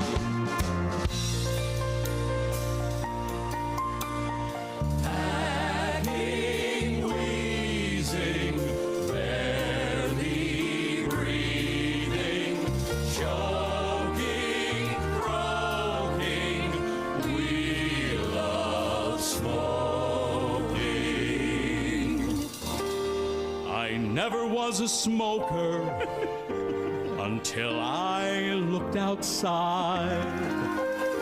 They were smoking while I was working, so now I'm smoking in front of the building.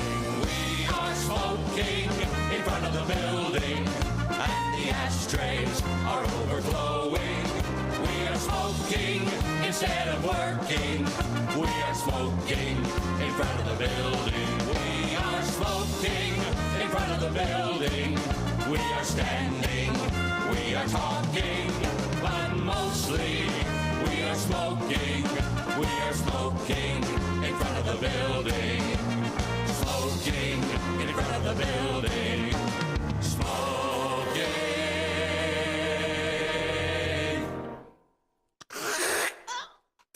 Oh, God. In front of the building. Beautifully done. Where was the end? Screw it. Bravo. The great thing about my mom's bridge club was she would make delicious desserts for the ladies. She didn't have the Brock's Bridge mix. That was always my favorite. No, she'd make apple pie. She'd make apple tarts. Oh, she was amazing. Yeah. I forgot about bridge mix. Oh, yeah. My grandmother used to have that. Man. Did you ever bang any of your mom's friends in the bridge club? Come on, man. You know you fess did. up. No, Did you at least think about him while you were learning about it? Who was the oldest woman you slept Can with? I write down the joke I wanted to? Hang on a second. Who is age? Just the age. A gentleman never discussed. Oldest woman you slept with. Or how many years older was she? Than you. Was it an old whore? Just get flat out. I want to apologize to the members of my mom's bridge club if any of them are still alive. I didn't say it was them. I said it was you probably employed a whore. That is completely false. Oh, God. You never had sex with someone. I never normally do this, but I would like to partake in one of your Excuse me. women of ill repute. Excuse me. Who's the oldest? Ruth, I understand you're quite good. Do you have a Millicent on staff? Or a QR code? No, I understand this is a cash only proposition. I just returned from the Habitat. Does this include the tip? Or probably get a lot of tip jokes, I guess. If you want more than the tip in, it costs extra. I get it. I know. Did we get back to bridge club? It was a Bridge whore. Club. I know it was. I could tell when I hit on something. You banged an old whore. That is just not true. When you were 18, 19. You learned about And love. she was 30. It's all lies. She kept saying. No, she was like 58. It was like Brighton Beach. Get over here and let mama hug you. Yeah. Yeah, that's Over here, honey. Yeah. Kiss mom. A young Jonathan Silver. Stick your tongue out for mama. The airport has got like magical powers. The airport's the only place where like you could be on the floor eating a salad. And somebody will come up to you and ask you to watch their most precious things. You know, can you watch my bag and my kid? Name 8 Jackson, slot 32B or whatever, and you just go find your car. And I went there, and 29, 30, 31, and then there's no 32. It just started with another rental car. It's like, I know I can't ask, like, where's 32 after 31, because they might not let you take the car, Eventually, I went and asked. I was like, "Hey, ma'am, there's no 32. There's just budget." And she goes, "Oh, we merged with budget, so that's an Avis car. So just take that." I should have just taken the car on the off chance that there was a corporate takeover or something. And then maybe drive to somebody's house and break in and go to bed and hope it's an Airbnb. What are you talking about? Like, the Olympics are my favorite 4 years because they give that stat every 4 years about how many condoms they hand out at Olympic Village. This year, we gave away 618,000 condoms at Olympic Village, and every time I hear that stat, I'm like, why? Those are our best people. We told that kid would be perfect. It'd be good on the land and the sea. It'd be like a first human Range Rover. What are we... How about we start handing out condoms at Storage Wars meet and greets? I'm a basketball fan, and they said, like, if everything works out perfectly in the next 3 years, LeBron James and his son will be in the NBA. There's a hot boom, baby. Hello. Hello. Hello. Hi. Hi, how are you? Welcome back to the Bob and Tom Show. Christy Lee at the Silac Insurance News Desk. Hello. There's Pat Godwin. Hello, chick. Jess Hooker's here. Hi. Hello, Jeff Hoske. Hello, sir. We're in the O'Reilly Auto Parts Studios. Ace Cosby's over there. Hi. I'm Chick McGee, and hello, Tom. Learned a lot this morning, including Chick asked the question. Christy gave him the answer. Yes, sir. The shouting of Geronimo's name while jumping out of airplanes involves the actual the paratrooper training just before World War II. And the U.S. Army guys had seen the Western film Geronimo the night before, and one of them was kind of frightened. Apparently, a Private Aubrey Eberhart. He was being razzed by his buddies, and he said he wasn't scared. He was going to prove it by shouting Geronimo when he leaped from the plane, and it stuck. Yep. It's now part of contemporary culture to this day. Shows that you're brave and fearless. Yeah. Yeah. Now, if a Native American would be jumping out of a plane, do they yell, Custer? I don't know. Anyone? Custer. I don't know. Hey, wait a minute. That wouldn't be the way to go. No. I'm so sorry. Have we completed our sports broadcast? Well, wait a minute. I'm looking as to who was starring in Geronimo in 1939. I'm sure it wasn't a Native American portraying Geronimo is my point. Oh, you know who was in Geronimo? Who? Andy Devine was in Geronimo. He played a character called Sneezer. Hey, Sneezer, what's for dinner? Oh, we got beef. You do not want a guy cooking named Sneezer. No, you don't. Yeah. I remember the first time I was at a buffet and I heard someone refer to that thing as a sneeze shield, and I suddenly went, wait a minute. They named it that for a reason. Avoid the Thousand Island dressing. Could have been the demise of the salad bar. Do they have them anywhere anymore? Yes, I just drove past a Pizza Hut that said the salad bar is back, and I was in Rushville, Indiana. What? Really? So there you go. All right. Exciting. Yep. Man, There's one. Hometown of Jessica Alsman. What about Ruby Tuesday? They still have a salad bar? I don't know. Are there still a Ruby Tuesday? I don't know. I haven't seen one in I just drove by Fridays right near my house, and guess what? It's gone. It's gone. Yeah, leveled. The building is gone. I saw that Friday. Whoa. What did they do with all that junk hanging from the ceiling? They gave it back to Grandma. Took it to Cracker Barrel? I don't know. Cracker Barrel's kind of remodeled as well, the one by my house, and they've lightened up the junk. It's very modern. Yeah. What? Yeah. Oh, I missed the They junk still have already. rocking chairs, don't they? They still have the Yeah, they do have the rocking I chairs. mean, did they have And the checkers. Fridays didn't even have a sale to buy all the crap hanging from the ceiling. What do they call They that? didn't? I don't know. What's the stuff that they would on their Flare. That's Flare. what they would wear. Okay, on their. Shirts, We yeah. got to talk about your flair.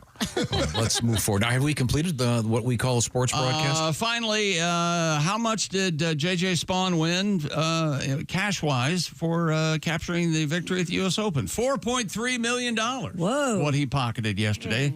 Second place, $2.3 million. Third place, $1.4 million. Fourth place, just over $1 million, Tom.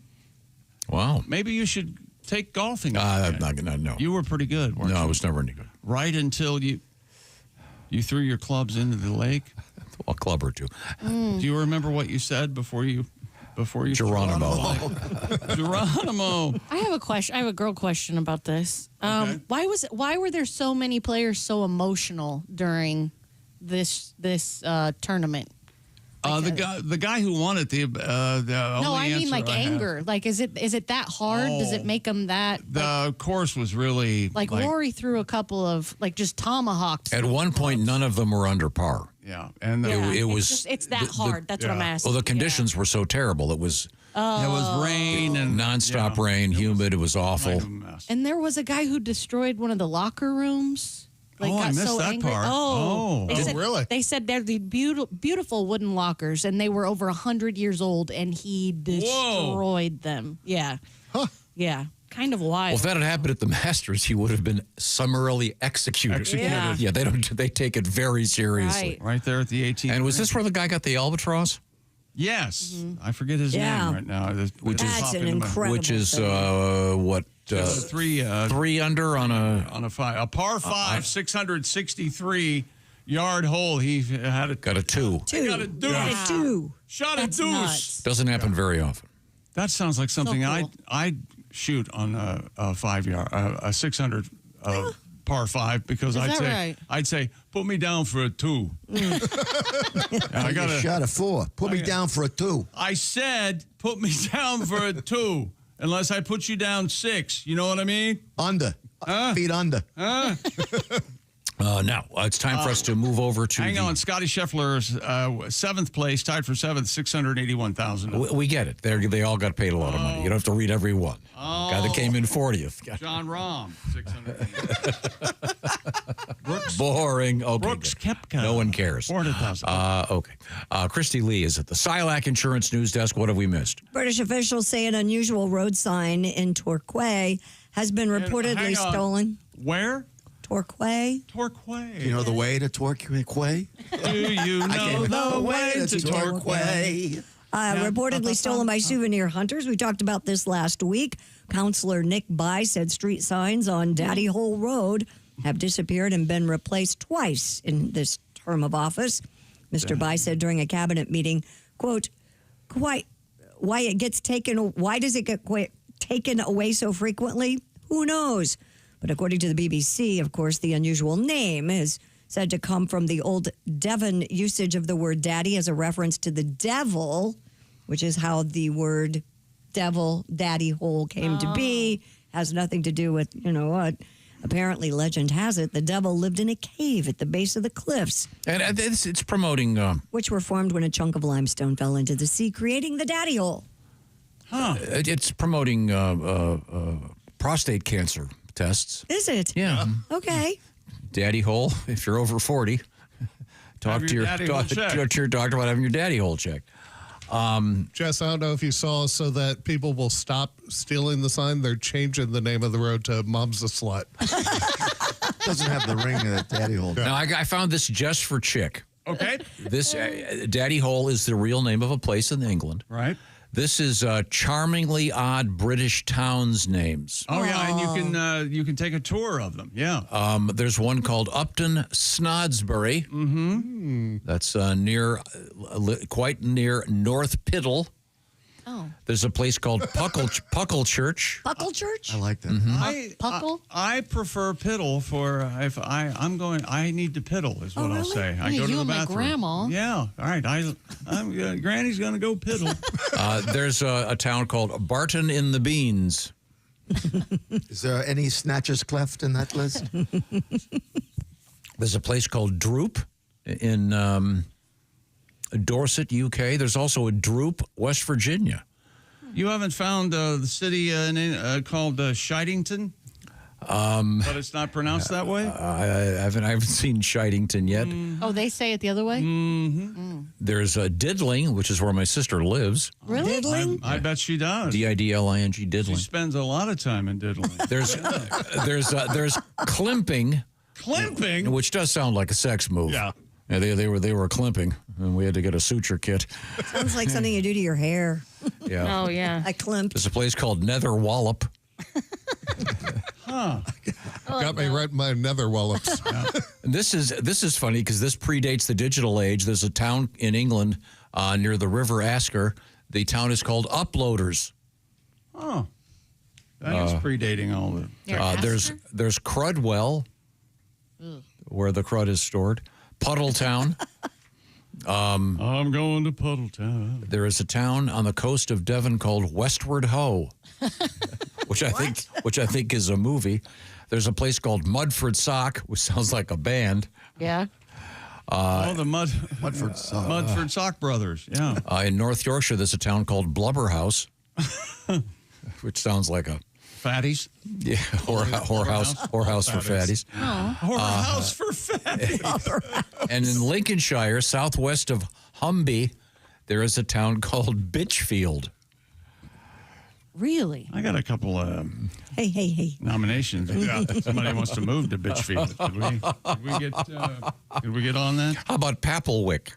Oh, that's sweet. That sounds fun. That's where Papelwick sounds. That's how where your grandpa would have. Yeah. And lastly, near Fakenham in Norfolk, there is a town called Great Snoring. Did you everyone hear him pronounce Norfolk? Oh, I did. Isn't he something? Yes. Yeah. They don't pronounce it that way if you're from there or if you're there and they're talking about it. Yeah. They embrace the other. They do. Oh, okay. I see. Right now, it's time to mention our friends in the world of earbuds. Everyday audio from Raycon, but this is no everyday audio. Enjoy premium audio that goes where you do. And Raycon has been updated. A 32-hour battery life and multi-point connectivity. You can pair two devices at once. And Raycon has the quick charge function, which just might be witchcraft. 10 minutes of charging, 90 minutes of battery. Plus, Raycon's has active noise cancellation, and they start about half the price of other premium audio brands. And Raycon's come in all the colors: forest green, royal blue, cool mint, deep red, blush, violet. And Raycon also has 30-day happiness guarantee return policy. Go to buyraycon.com/Tom and get 15% off Raycon's best-selling everyday earbuds. Right now, Raycon, 15% off their best-selling everyday earbuds. Just go to buyraycon.com/Tom. That's buyraycon.com/Tom. Thank you very much, Chick. Coming up, we have more dogs in the news. We have a truck full of liquid manure. Something bad happens to it. We have interesting news if you're a heavy metal mosh pit person. You'll be glad to know. Plus, comedian Greg Warren will be joining us. Greg has a great new television special out there on Nate Bargatze's YouTube channel called The Champ. I give it a triple thumbs up if I had an extra hand. We're in the O'Reilly Auto Parts Studios. This is the Bob and Tom Show.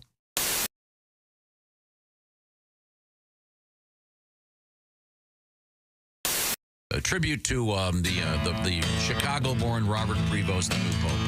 I'm Leo the 14th, I am. Yeah. Leo the 14th, I am. I can't marry the widow next door, because I wouldn't be the Pope no more. In all these years, I've been celibate. Never slept with a Nelly or a Sam. No Sam. I'm the brand new Pope from Chi-Town. Leo the 14th, I am. Second verse, same as the first. I'm Leo the 14th, I am.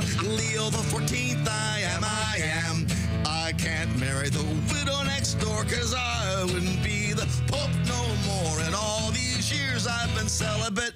Never slept with a Nelly or a Sam. No Sam. I'm the first Pope that's American. Leo the 14th, I am. Leo the 14th, I am. Yeah.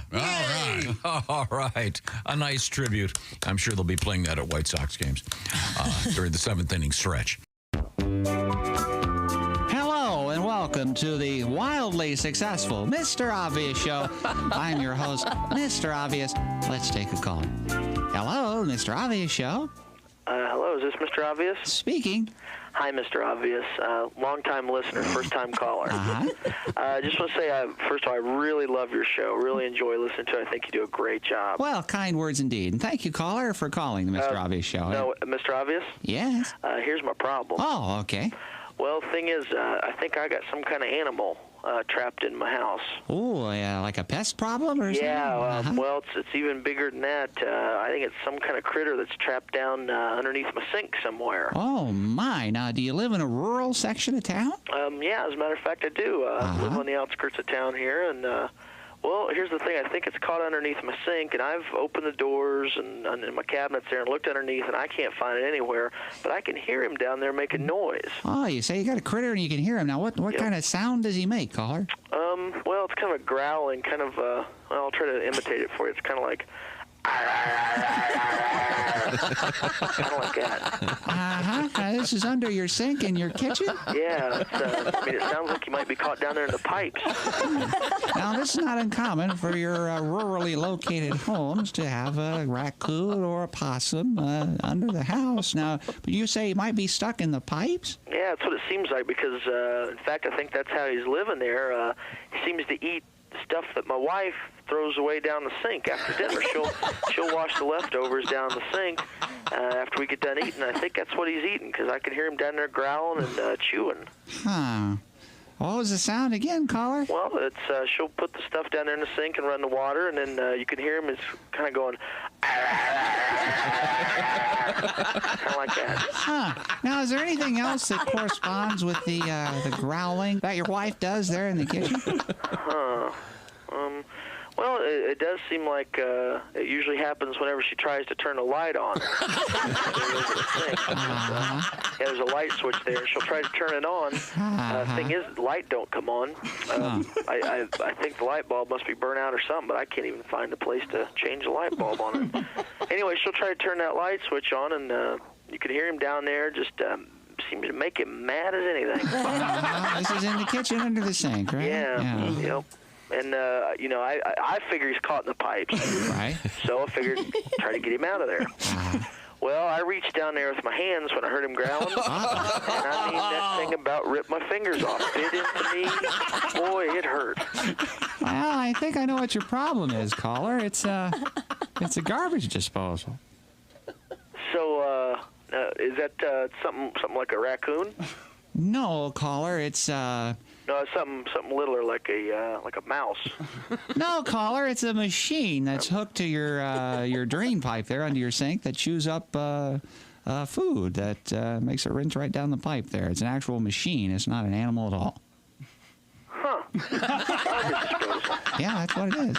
I never made the connection. She does use it to get rid of garbage. There you go. Sounds like a critter. Just, I know, yeah, it's not a critter. Thanks for calling, though, caller. Mr. Obvious? Yes. You're a lifesaver. Thank you. That'll do it for this week's show. Thank you, and good luck from everyone here on the Mr. Obvious Show. Oh, boy.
Hey, welcome back to the Bob and Tom Show.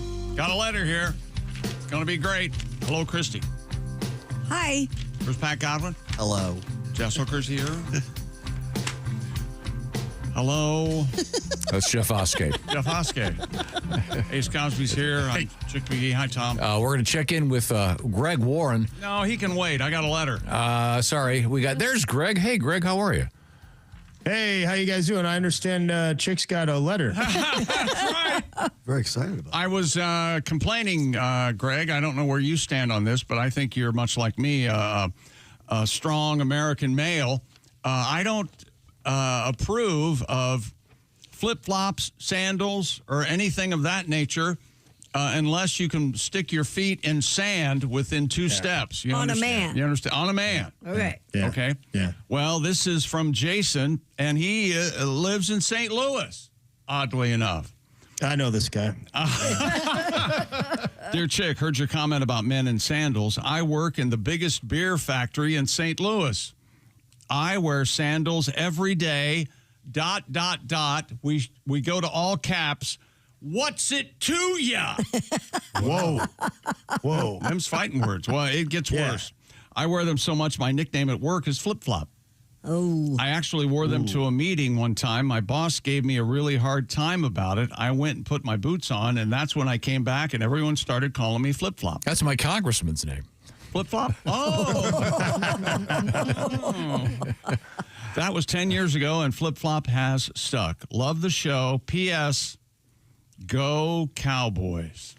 Oh, right at the What am I supposed to do? At the Oh, this guy just, can you believe it? Bleeding. Chick, I think I know what this is. Okay. This is If it's obviously it's Anheuser-Busch. If it's sure. And some time ago, the Bush family let go of that company and sold it to the Belgians. Mm-hmm. So I imagine that has something. The Anheuser-Busch family would not have allowed some guy running around in flip-flops on the line. No, I don't think so either. Yeah, but you drop a keg on your foot in sandals, see you later. Right? This is the Belgian influence, and I don't like it. Okay. All right. Well, thank you very much. St. Louis. Greg, I was mentioning you're of a great comedy show out there. It's on Nate Bargatze's network. It's called The Champ. Stellar. If I had 3 hands, I'd give it 3 thumbs up. But you'll have to settle for 2. The New York Times, when not cheating on crossword puzzles, and if you saw Connections this weekend, I got to find out who that is and do some strangling. Oh gosh. We have the New York Times said one of the 5 comedy shows to watch this summer. Isn't that nice? Really? Yeah. That is nice. It's a great thing, and Greg is so funny. And Greg, we're really pleased that you've called today. Have you been doing one of your famous deep dives? Yes, I have, Tom. I thought it was about time we took a look into coconuts. Oh, all right. Coconut. Yeah. Pat, you're a fan? Huge fan. Of the coconut bra? All of it. I use coconut milk in my. Yeah, I like that. Christy, let's get to that right away. All right. The coconut bra. Yeah. Not traditional Hawaiian attire. No way. Really? Yeah, I know. There's probably some guy that's right now like, you shut up. You shut up right now. They wore those. They've been wearing those for thousands of years. Right. And they wear grass skirts, and they've always wore grass skirts. And they're attracted to fat, white American men that wear colorful shirts. That's right. Since the beginning of time. Yeah, I saw some headline that, I think some people think that it's, I don't know. You wouldn't call it appropriation. It would be forcing some false thing onto their culture. But I saw this headline. It said, it's time to throw away the coconut bras and the grass skirts. And, there's a bunch of guys like, yeah, man, throw them away. Then they'd be naked.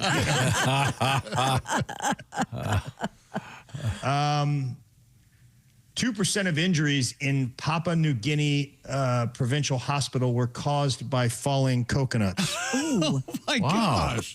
2.5%, actually. Sorry. Isn't that when like somebody gets a good idea in a cartoon? Mm-hmm. Yeah. It falls on their head. Boing. Yeah, it falls on their head, and they sort of really change the way they look at the world. Uh-huh. Oh yeah, changes their whole personality. Is what I've seen. Yeah. Yeah. I saw it's very dangerous to go harvest the coconuts. I saw this article about how to climb a coconut tree. You should do it barefoot. Ooh. You should have a cloth like figure 8 that goes around your ankles to keep your feet together. And here's the last point on that. Don't show off. Yeah. That's good advice. You might think you're doing real well, but don't get sassy about it. Yeah, exactly. Yeah, right. There's several episodes I've seen on Maldives' funniest home videos where somebody goes like, look, no hands. And then, clunk. Doesn't. Right. Coconut grenades were a weapon used in World War II by the Japanese, in which a coconut was filled with items, most importantly a grenade, and then thrown at the enemy. Yikes. Why would you? Why bother with the coconut? Yeah, right. That's what I was thinking, Tom. Is They kind of look like a coconut anyway, don't they? Were they? I guess they just want you to be surprised for a second and a half before it blows up. Before it blows up, they want you to have that false hope. Oh, somebody's throwing me a coconut. All right. Oh, this is cute. What the heck? Do you have the famous PT 109 coconut? Oh no! Is this some sort of I have no song idea that we're going to listen to that's inappropriate? McHale's Navy. No, it's not McHale's Navy. PT 109 was John F. Kennedy's famous PT boat during World War II. Oh yeah, I did hear about that. And during the famous rescue scene, they carved a message on a coconut. And that coconut was on President Kennedy's desk when he was in the White House. Yeah, it saved his life, right? And several other lives. Yeah. Well, if he'd only flipped it over, the other side says, "Don't go to Dallas in November." I think He didn't read the other side. He didn't read the other side. And Oh, God. the rest is history. It was like a magic 8 ball. Yeah. All signs point to no. Stay out of Dallas. Wow, I was just trying to bring up an interesting fact in history, and look what happened. Our guest is comedian Greg Warren. If you're just joining us, we are reporting from the O'Reilly Auto Parts Studios. Our guest is comedian Greg Warren. I'll remind you about our friends at Champion Windows, because they've got a special thing going on right now. Go to championsavenow.com for more information. They bring us the Warren Report today. Greg, continue with your coconut stories. Well, just in case you guys know, like those coconuts that you see in the grocery store with the hard brown shell, the husk, if you will, that's not how they grow. It's an elliptical green or yellow. Yeah, it's got a fiber outer husk. So you got to kind of, the mature coconuts, you got to take an axe to that to get to that brown thing that you see in the grocery store. Huh. Those mature coconuts are tough old birds, man. They are. They are literally tough. Yeah. Now, coconut water, I know that's a sort of all the rage. That comes from a child coconut. A young green coconut. Yeah. It's the veal of the coconut family. Yes, it is, Tom. Excellent point. It is the veal of the coconut. I won't eat veal. I won't eat veal or those baby carrots. Right. I want them to have a full life. I feel terrible. I can't eat them. Oh, now I can't have coconut water. Yeah, it's from those young coconuts, Christy. They're getting them early. Back to hot dog water. Oh, man. Yeah. Delicious. Delicious. That's extremely funny. You sound somewhat surprised, almost shocked. Now, I'll tell you what, I hate coconut on candy bars, and I hate it on cake. Here's something interesting about Chick McGee, for those of you listening who could keep track of me and my little fun facts. I love the taste of coconut. I don't like the mouth feel, the chewing, the texture of coconut. So you only like coconut in your booze? I like coconut in my booze. That's right. There you go. Oh, you like an island drink? Coconut rum. I like a coconut. I like something served in a coconut. That would be fun. A pina colada. Oh, yeah. There you go. Yeah. So nobody there likes the coconut candy bars? I do. I love them. I do too. No. You spend all your time spitting out coconut. It's like eating live spiders. Delicious. I love it. I love the texture. Of course, the Peter Paul commercials from back in the day. They're the best. Sometimes you feel like a nut. Sometimes you don't. Yep. I prefer the mounds in the coconuts on the braziers. Thank you very much. Yes. Getting back. What happened to, speaking of that, who did Peter and Paul think they were to leave Mary behind and make candy bars? That's what I don't know. It's an excellent question. I had much higher hopes for that. I really did, Greg. Especially from Tom, right? Yeah. Okay, sorry. Peter Paul was an Armenian gentleman. Peter Paul, I can't remember his last name. Kardashian. No. Kardashian. No. There's other Armenian people, Tom. I don't think so. Leon Carr and Leo Corday and Joey Levine wrote that. Joanne Wilkinson and her brother Donnie sang it. Do you remember those commercials? Sometimes you feel like a nut. Yeah. Basically, they'd have somebody doing something nutty. Oh yeah, and then they would do it normal. So they would have like a bride carrying a groom, and then they'd switch it to the groom carrying the bride. Or they'd have like a horse race, and they have the jockey was backwards on the horse. Yeah, I like the one with Lee Harvey Oswald actually buying curtain rods. Almond Joy's got nuts. Mounds don't. If you're keeping track, that's twice that we've pretty much. Well, Greg, he lives in 1963. He was buying curtain rods. That's right. There's actually curtain rods in there instead of an Italian automatic rifle. Oh no, it wasn't automatic. How about the movie? How about the movie Coconuts? Oh yeah, Marx Brothers. Yeah, Coconuts.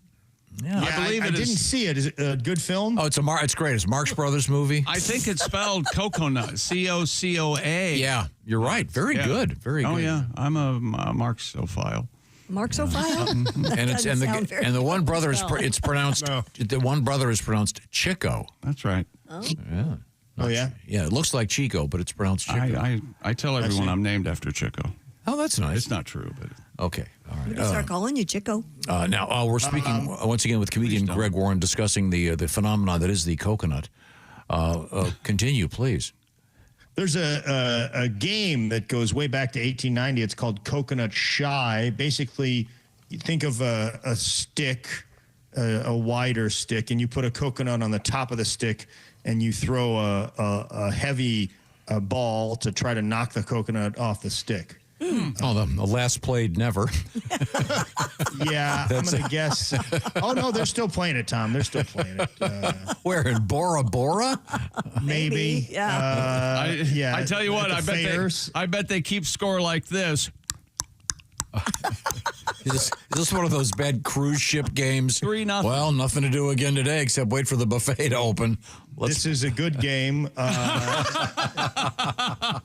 It really bothers me that you're taking shots at Coconut Shy. Sorry. Although I would imagine back even in 1890, the carnies in the Solomon Islands were gluing the coconuts to the stick. Oh, yeah. Oh, yeah. Absolutely. Cheaters. Darn right they were. Well, Greg, you got any gigs coming up? You doing some live Greg Warren stuff? All kinds of gigs, Tom. This is the opportunity for you to plug them. Yeah. You know what? I'll be in Phoenix at the Improv this Thursday, the Tempe Improv, and then I'll be at the Ice House in Pasadena, California. Fun. Famous club, and then the following week I'm out at Brad Garrett's club in Vegas for a full week. All right. Oh. Holy heck. Then on to Myrtle Beach, and then Nashville. Early July. So. Yeah, Brad Garrett. Brad was in the news just over the weekend. He was? Yeah, Brad Garrett was asked by someone if they would ever consider doing an Everybody Loves Raymond reboot, and he said absolutely not. You can't do it without the great actors who portrayed the parents, and that was a great show. Leave it alone. That's what he Good was for saying. him. He's great. He's the best. He's tremendous guy, extremely funny. If you ever get a chance to see him live, it's unbelievable. I saw you can next weekend. He and I will be on stage together. All right, you're kidding me. Exciting. That'd be worth a road trip. I know. That's what I just said. We should go to Vegas. Oh, come on out, Christy. Tom, I'll take care of you. Are you capable of just on the spur of the moment going to Las Vegas? I just went to Las Vegas.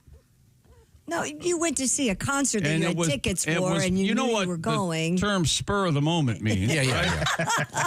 Yeah, I was considering going to Disney World on the spur of the moment next weekend. Well, that's not like that.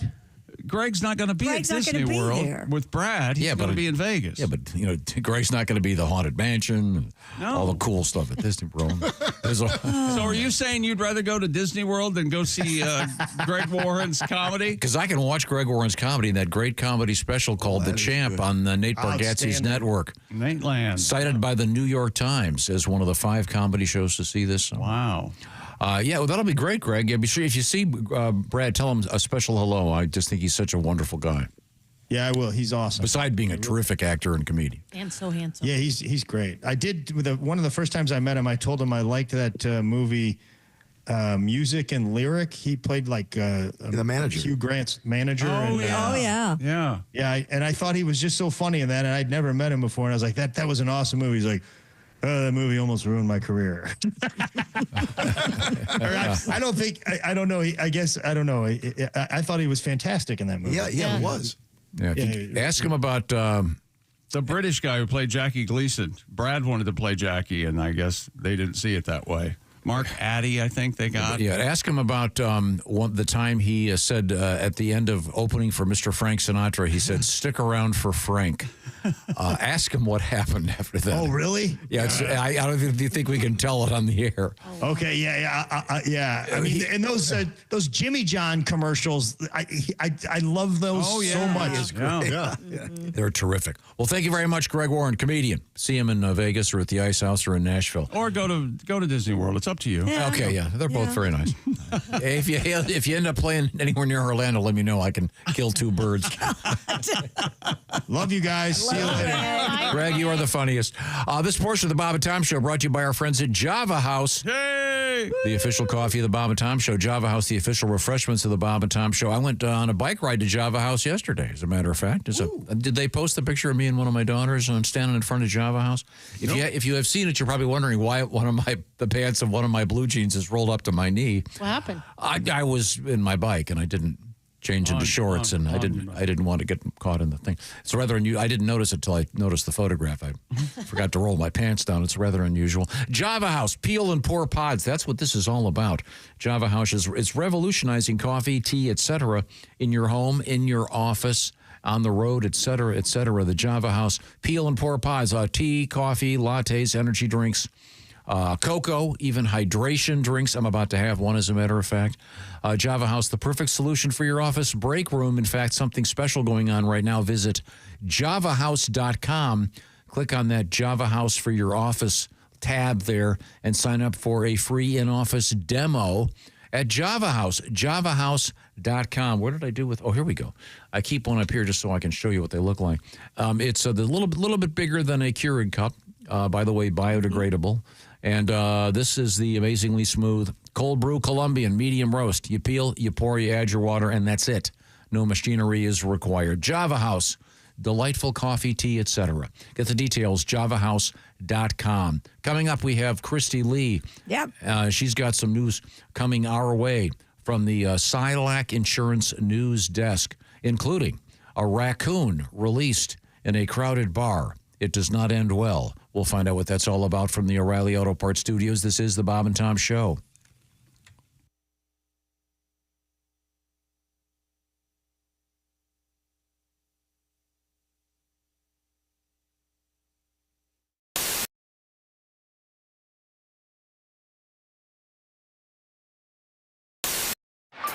The reviews are in, and America can't get enough of Chick McGee's Silac commercial.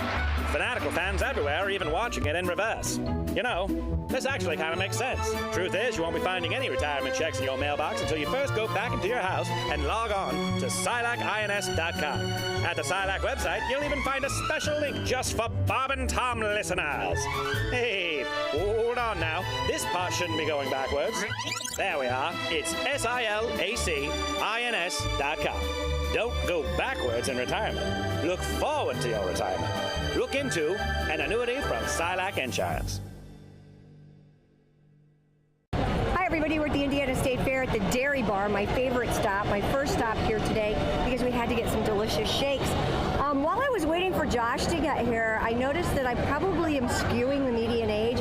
On an off day at the fair in the middle of the week, it's either 80 or 5. Yeah. Either way, there are a lot of strollers. And we're eating some milkshake. Christy got the chocolate. I got the vanilla. Should we do that thing where we do the flavor kiss, and get a mix? Oh, what do you mean? I thought you were going to do like we were married and do this. Oh yeah. I'm now going to sell this spoon on eBay to the creepiest listener because this was in Christy's mouth. That is so. Okay, so Josh, we're about to walk into the Midway at the Indiana State Fair, and I know we should probably ride a ride together. I want to ride the Crazy Mouse. I want to ride the log flume. No, I can't ride those. Why not? Are you afraid? Yeah. The only thing I like is the Ferris wheel. No, that's the only thing I'm terrified of. We're not riding the Ferris wheel. We gotta ride the Ferris wheel. You're never going to get me on that. Oh, yeah. Oh my gosh. I genuinely do not like this. Oh my God, you hear it? Fine. Oh, we're stopped. We are stopped. Look at this lovely view. We can see the Coliseum. Oh man. You can see the track where they, have some racing. And I'm sure. You can see the Midway. What a beautiful I can see Midway. downtown. You can see downtown. That's right. Oh, I can't take it. I don't know. I mean, there might be one way to relax a little bit. Okay. Sorry. I'm not here to make you feel better. I'm just grateful that you decided to ride this with me. I don't know, maybe we're stuck up here. We haven't seen you move for a while. Yeah. Oh, here we go. Oh, I hate the way it moves. I can't take it.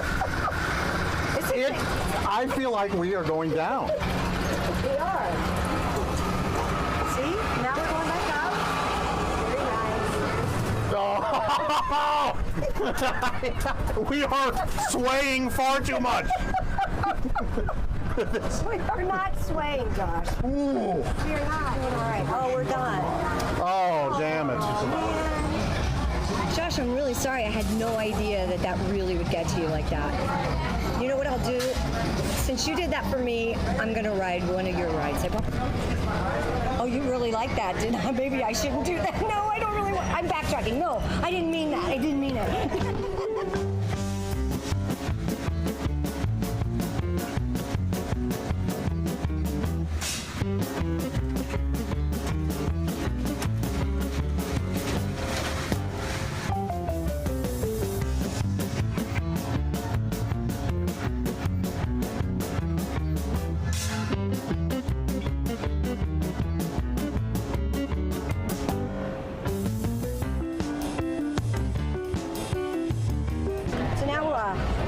Since you've never been here before, Josh, we're on the shuttle. Yeah. This is the, powered by a tractor. If you're really into tractors and you've never been to the state fair, since I have to leave soon, you ought to go to Pioneer Village because there's a great John Deere exhibit. Okay. Also on the other side, the FFA has a wonderful little barn, and they've got little goats and little sheep and these really cool Indian cattle or something. And you can feed them carrots, and they're just adorable. There's also the Department of Natural Resources. You can see some pretty interesting things. Oh, I'm going to see all of it. And don't forget, you've got all these wonderful food vendors that we haven't even hit on. I mean, what do we get? Pork chop? I'm not too worried about that. I think I'm going to stick with stick with most of the We pretty much ate a lot. Yeah, I'm going to stick with the things I can see.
Welcome back to the Bob and Tom Show. Christy Lee at the Silac Insurance News Desk. Hello. Pat Godwin. Hey, Chick. Jess Hooker, hello. Hi. There's Jeff Hoskey. That's right. Ace Cosby. Hey. I'm Chick McGee. Hello, hello, hello. And here's Tom with a new hat. We haven't talked about your new hat yet. It's a sky blue. Did you just look up to try to see your hat? Which one is it? Was that a Father's Day gift? You really did look up to see which color hat you had on. It's a sky blue. Is that a camp flag? No, it was a gift from Sailing? from Kelly. It's some kind of sailing club or something. You sound like you really like it. No, I love it. I would like to go sailing. Is what I'd like to do. You can. Yeah. Buy yourself a boat. That'd be a good way to have a hobby. Why don't you take a long sail off a short world? Okay. Go sail right over the edge. Is that right? A couple quick things. Once again, we have an assignment from Miss Hooker. We do? We do? Yes, yes. See, I knew you'd forget. I did forget. I went to a great sporting event over the weekend, the Indiana Fever WNBA game, and they do a tremendous job. The entire production was so great. Of course, the game was great. The women are great players. Who uses the language he does? I went to a great sporting event over the weekend. But one of the cool things, they have a Gatlin gun style T-shirt cannon. Oh. I mean, T-shirt cannon technology. It's amazing. It is fun. Obviously, the Defense Department's all about this. Hilarious. But I want to get a single shot T-shirt cannon for the Bob and Tom show, so when we go to do live events, we can start shooting T-shirts into the crowd. Okay. So you don't want the automatic weapon T-shirt cannon? That thing that's got a dolly. It's $4,300. But it's the size of a Volkswagen. I mean, this gotta is go first class, baby. No, that's not for us. You're always. Here's what's going to happen. Who's going to have to haul that around? the minute I get a T-shirt cannon, you're going to want to start shooting it off. That's exactly right, and you're always going to regret the day you bought a single shot T-shirt cannon because you should have bought the multi-shot. The multi-shot, we would need to have a truck to move And it. it's meant to go in the top of a stadium. It's not meant to be right on stage with us. Do they have a double barrel T-shirt cannon? We'll do some research. Oh, yeah, there you go. Again. Just get two singles. No, why can't we put this together? If we get two singles, you know what'll happen? No. I'll be on stage with Chick. I'll show it into the audience that I'll get one in the head that you go, oh, sorry. It was an accident. I can see it happening now. Why don't we get just a giant slingshot and hook that up somewhere? They do have those. And put the shirt in there. They have that. Because those are a lot cheaper. It doesn't matter. It's, You barely want to come to the broadcast, and now you think you're going to be interacting with fans and sending shirts into the crowd? Hey, let me tell you something. I am a man of the people. I have a common touch. Kennedy had it, and I share that with him. Yes. People love me, don't they? That's why I have to follow him around everywhere and apologize. Well, so sorry. I like to keep you busy. Let's go move ahead here in the world of radio. Mom and Dad fight. No, we're fine. We're fine. Like that. Do you have any positive? Oh, you had a recipe for me. Wait, I thought I had a recipe. No, he's talking about the T-shirt cannon. Oh, I thought it was food. No. It's usually food. That's the assignment, the T-shirt cannon? Yes. I thought he was going to tell me about something good he had to eat at the game, and he wanted me to recreate it. What did you have the other day that he had hot dogs and they were like little mini hot dogs wrapped in? I go, you had mini corn dogs. I don't like corn dogs. I managed to miss but they were absolutely miss lunch and absolutely corn dogs. But many corn dogs. Because there was no stick, he just decided it's not they a weren't corn dog. dogs. Okay. I some sort of croissant covering. my daughter, I got back. I'd managed to miss eating, and I just walked by hard. She was, look at these. They're like little tiny hot dogs. They were with some kind of breading, is what he said. Yeah, I go, corn dogs. I do not eat corn dogs. I don't eat corn dogs, although I had 19 of those. You promoted a story for the last week that I thought we should get to because we've been talking about sandals this morning. Archaeologists in northern England have uncovered a remarkably large leather shoe while excavating a Roman fort known as Magna. Oh. The discovery was made at the base of the so-called ankle breaker defensive ditch, a deep trench designed to trip and trap invading enemies. The shoe/sandal measured 12.6 inches in length, roughly a modern men's size 14. Christy, that's an XIV. Oh, I'm sorry. You're right. When he's right, he's right. About who this Roman-era giant might have been. Could have been a Bigfoot back then. No, it's the famous Roman shoulder hugest penis. Can you say that slower? Hugest penis. How about Maximus penis? How about that? That was his great uncle. Oh, I'm sorry. He was he was a 13. Maximus XIII. Maximum glands. But what's interesting to me is that they actually they would dig a special trench so the enemies trying to head for the castle would trip and break their ankles. They fall into the ditch. They can't get to the castle. They used to drop boiling oil on enemies and stuff. Corey, those were good times. Medieval times. You don't want to do No thanks. No. Are you interested possibly in a tar and feathery? Yeah, you got bad teeth. Bad teeth again. All kinds of wicked venereal disease. Oh. Yeah, a lot of pillaging. Wicked. A lot of pillaging. You know, these soldiers. A lot of non-consensual. What is technically A lot of Me Too issues going on. What is technically pillaging? That's what I was going to ask. Isn't that when you go through a town and you just take all the women and all their... It's when you go through someone's medicine cabinet. You steal all the stuff that's worth anything. All the pills. I'm sorry. All it says is pillage, to rob a place using violence, especially in wartime. Okay. Yeah. So that's really general. However, and can you give me the distinction between flotsam and jetsam? I also want to. What? One's on the sea and one's... It's the one floating or something. Let's get back to Flintstones and Jetsons. Yeah, let's get back. Pillaging is for slang, as in pleasing another person, as when I pillage that ass. Oh, that's interesting. I don't know if he's serious. I hate it when he starts looking things up. Do you have another quick story, Christy? Roger Daltrey, David Beckham, and Gary Oldham have been awarded knighthoods by King Charles. All right. According to CNN, Mr. Beckham was recognized for his service to sport and charity. You know, this is David Beckham's voice. Yes, You're aware of that, aren't you? His wife, Victoria, will now be formally styled as Lady Beckham. Lady Spice? No, not Lady Spice, Lady Beckham. I bet he's the first guy with a neck tattoo to get a... Probably. He might be. Mr. Daltrey, the co-founder and, of course, lead singer. Mr. Daltrey? Who? Oh, geez. See, he was in the band. Who? Was honored for his services to charity. Runs like molasses around here. And, of course, Mr. Oldman was knighted for services to drama. So, congratulations. Yes, for dressing up in the Muppet suit and winning... Sir Oldman. For Winston Churchill. Next week, Beckham, Sir head to toe. Next week, Dancing with the Stars. Okay. Would you do Dancing with the Stars if they asked? They wouldn't, and no, I would not. Can you dance? No. Would you like to dance? Not really. Okay. But thank you. Christy would be good. She has I've done it. Yeah. That's how I got started in ballroom dancing. I love it. Hey, that's how I did I did a charity event. Does Andy dance?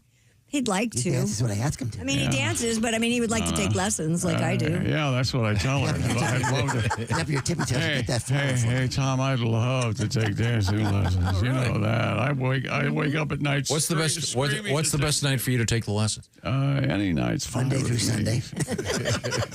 I wake up screaming, thinking I'm taking dancing lessons because I'm looking forward to it. Okay, thank you very much.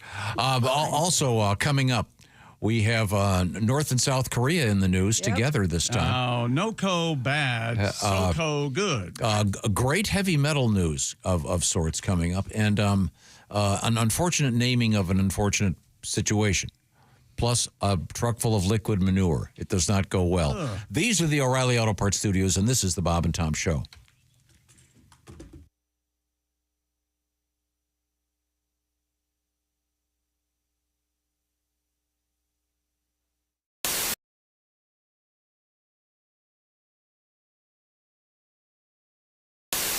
Of course, our house band today, the Black Moods.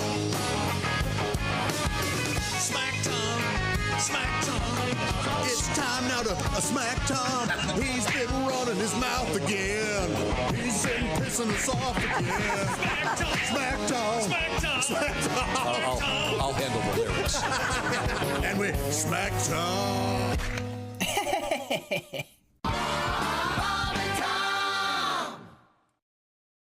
Hey, it's Josh Arnold. I'm going to let you in on a little secret. During these commercial breaks, I get to enjoy some quiet time here in the studio. That's right. That's because while everyone else is in the break room waiting in line for that dirty old coffee machine, I'm enjoying some Josh time. Yes, just me and my Java House Peel and Pour pod. That's right. The rest of them can spend the next 6 minutes fighting over who gets to drink from that outdated technology. Not me. I just grab my favorite Java House pod, peel back the lid like so, pour it into my hot water here, and the rest of the break is just Josh and his amazingly smooth coffee. barista quality. That's it. No muss, no fuss, no brewer required. Smooth as can be. Hey, Josh, sorry I'm late. I was standing behind all those guys at the coffee machine. They're blocking my way. Yeah, go figure, huh? Isn't it time you broke up with your brewer? Get started at javahouse.com and use promo code Bob and Tom to get 25% off your order. Java House, the official coffee and refreshments of the Bob and Tom Show. Oh boy. Race fans, it's May, and you're out at the track. You're hot and thirsty. If you don't get some relief quick, just like those Indy cars, your body's gonna overheat. That's why you need the cool, refreshing blast of body fuel. It's like an overhaul for your body in a 12-ounce can. Just one drink and you'll be refueled and ready for anything your busy lifestyle demands. Excuse me, sir. You look hot and thirsty. Boy, I sure am. I got my 2 kids with me and I forgot the cooler in the car. God, it's got to be 100 degrees out here. I could sure go for a cold drink of water. Water? You don't want water. You want something that'll replenish all the fluids you've lost. You need the overhaul for your body in a 12-ounce can. You need body fuel. Body fuel? I never heard of it. That's because it's new. Here, try it, sweet. Jesus! This tastes like motor oil. Well, there is some motor oil in there. And some transmission fluid, gasoline, and even a little engine coolant. Engine coolant? Hey, I can't see. Well, of course you can't see. That's the power of body on your system, making it just like brand new. What do you think of body fuel? Are you trying to kill me? Hey, what's that fizzing noise? That's a little battery amp. Sure, it'll keep your body running smooth and efficient. How do you like the sporty racing look of the package? I can't see it. I can't see anything. Well, it's very sporty. Don't worry, preliminary testing shows that the blindness is only a temporary side effect. Anyway, how about that refreshing, cool, clear taste? Come here. I'm going to sue you bastards. Come here. Where are you? I can't see anything. Body fuel. When you're so thirsty you could die, try one of Body Fuel's 3 delicious flavors: original lemon lime, iced tea, or diesel. I can't feel my tongue. My gums are bleeding. My gums are bleeding. Body Fuel from the people who brought you Thirspiration Plus. It's the health drink for those on the run. Go out and pick up some Body Fuel today at a supermarket or auto parts store near you. Come here, you son of a bitch.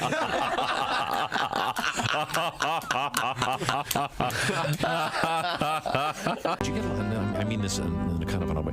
I would imagine you probably had a lot of guy groupies, but not like in a traditional group. You know what I mean? In other words, dudes coming up to you. Rod McEwen.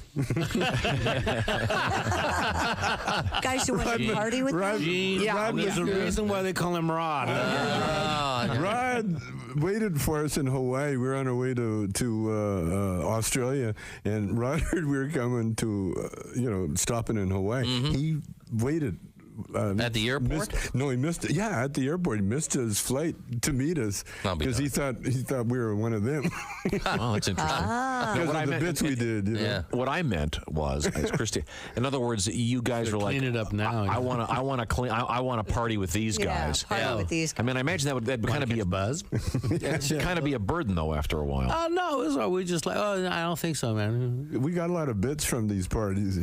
We went to one party very early in our career. I think it was in Rochester. Yeah. And this one guy brought he was a blues collector, and he brought his famous, never heard before, Lightning Hopkins disc. And he had it on the turntable. And very carefully put the needle on there.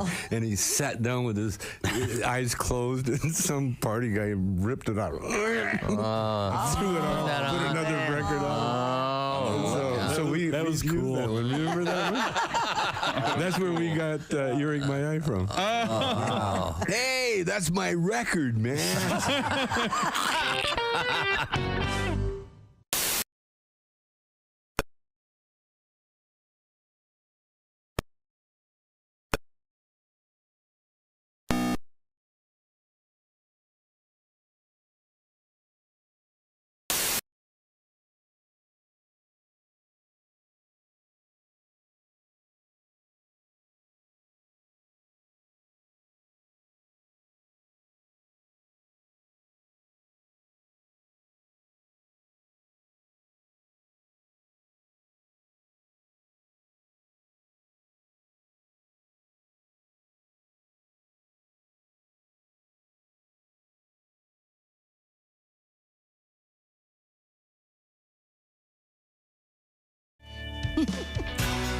Hey, welcome back to the Bob and Tom Show at the Silac Insurance News Desk. It's Christy Lee. Hi. Pat Godwin is here. Hello. There's Jess Hooker. Hi. Hello, Jeff Oskey. Hello, Chick McGee. Ace Cosby over there. Hey. We're in the O'Reilly Auto Parts studios. I'm Chick McGee. Hello, Tom. Special hello going out to Donzi. He's been like Bert Convy, like Donzi. Yeah, that's Donvy, all right. Donzi. Like the beautiful speedboats, of course. What? You mean Donzi? Yeah. What are you saying? Donzi. D-O-N what? Z, as in zebra. Okay. Like I thought Fonzie. you said V, like in Donzi. vagina. That's this guy's name, you see. Oh, my God.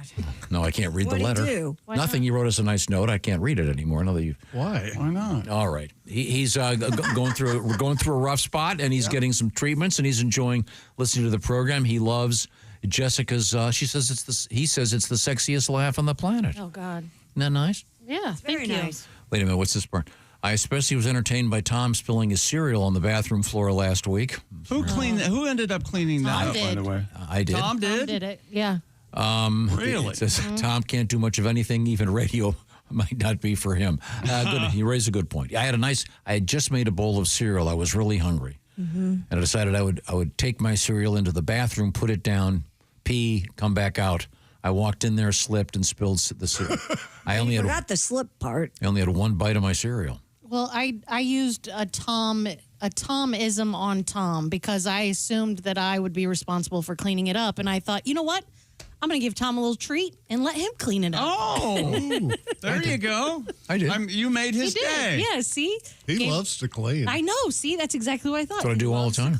I got it all cleaned up. I've got in the morning. I get here, and Tom is either in that chair or in the break room, running the vacuum, or loading the dishwasher, or wiping a shelf in the refrigerator, or cleaning up Pat's spill. Or cleaning up something Pat spilled. In the green room, of course, the coffee. Anything could go wrong. The coffee's dangerous. Very. Oh, well, no, we have our delightful Java House coffee in the green room. Oh, yeah. Right now, we're going to turn that way. We have the Silac Insurance News Desk starring Christy Lee. Hey, the 4-day Bonnaroo Music and Arts Festival in Tennessee was canceled due to severe weather. It started Thursday and was supposed to continue until Sunday, but organizers announced the cancellation on Friday afternoon. According to the website, the National Weather Service's forecast for the region pointed to significant and steady precipitation that would produce deteriorating camping and egress conditions in the coming days. Organizers said they were beyond gutted, but were forced to make the safest decision and cancel the remainder of Bonnaroo. Tyler, the Creator, was the intended headliner for Friday's lineup, which also was to include Glass Animals, Megadeth, and Rainbow Kitten Surprise. Saturday and Sunday were slated to feature Olivia Rodrigo, Vampire Weekend, Hozier, Glorilla, Queens of the Stone Age, and Avril Lavigne, among many others. So a lot of sad Bonnaroo goers. And my son was there. One of my sons was there, and he took a photograph. It looked like they were camping in a river. Yeah. It was really bad. But they get if you have a 4-day ticket, you get 3/4 of your money back. Okay. Yeah, Jess, they're saying, though, that the attendees will have to wait up to 3 weeks before the money is deposited back into their trust funds. Your thoughts on that joke, Tom? I like that joke very much. This reminds me of, when I was in Aruba, they were getting ready for their yearly, the Flip Flop Festival. Yeah? And, musical acts as long as your arm, including, yes, I can hear you wondering if Mr. Vegas was going to be there. And yes, Mr. Vegas will be there this year. Oh, It really? says Mr. Vegas. Yeah, Flip Flop Festival. More than half of the United States Congress will be there. Christy, have you seen They're serving waffles. Have you seen the women's flip flops that don't flip or flop, but they look like thongs, kind of? Have you seen these? They don't come away from your heel? Yeah, I have a pair. How do they stay on? I don't like the sound. It looks like imagine a door pole or a cabinet pole, like a round one like this. That's what sticks between your big toe and your second toe. Okay. Oh, you know what I'm talking about? Yeah, I know what those are. Yeah, yeah, and that's what it is. But it doesn't. For some reason, it doesn't make the flop sound. Huh? Yeah, it's really weird.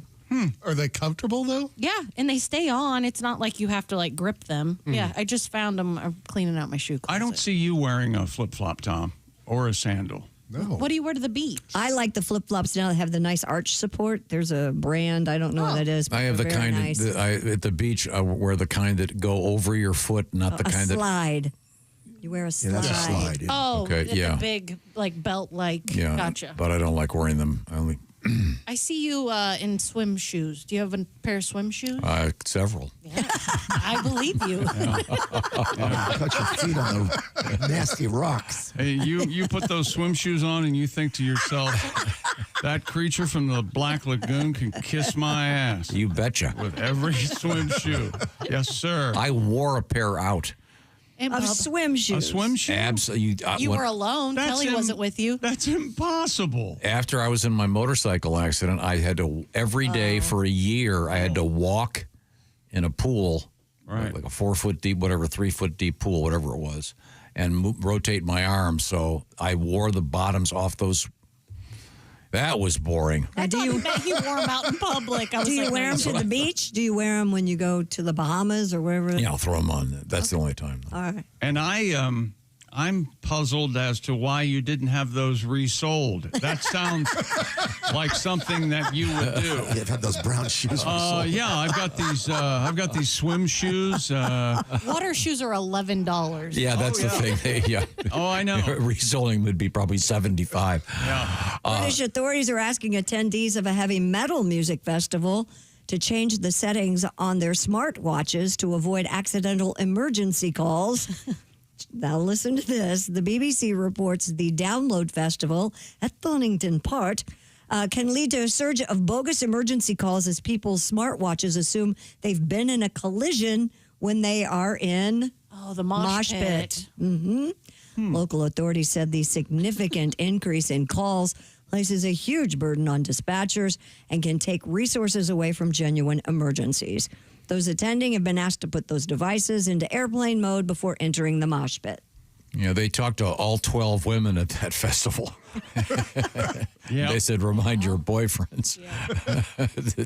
If they Josh go were in. here, he would disagree with you. He says a lot of He says there's a lot of female fans. Yep. Who? Josh Arnold.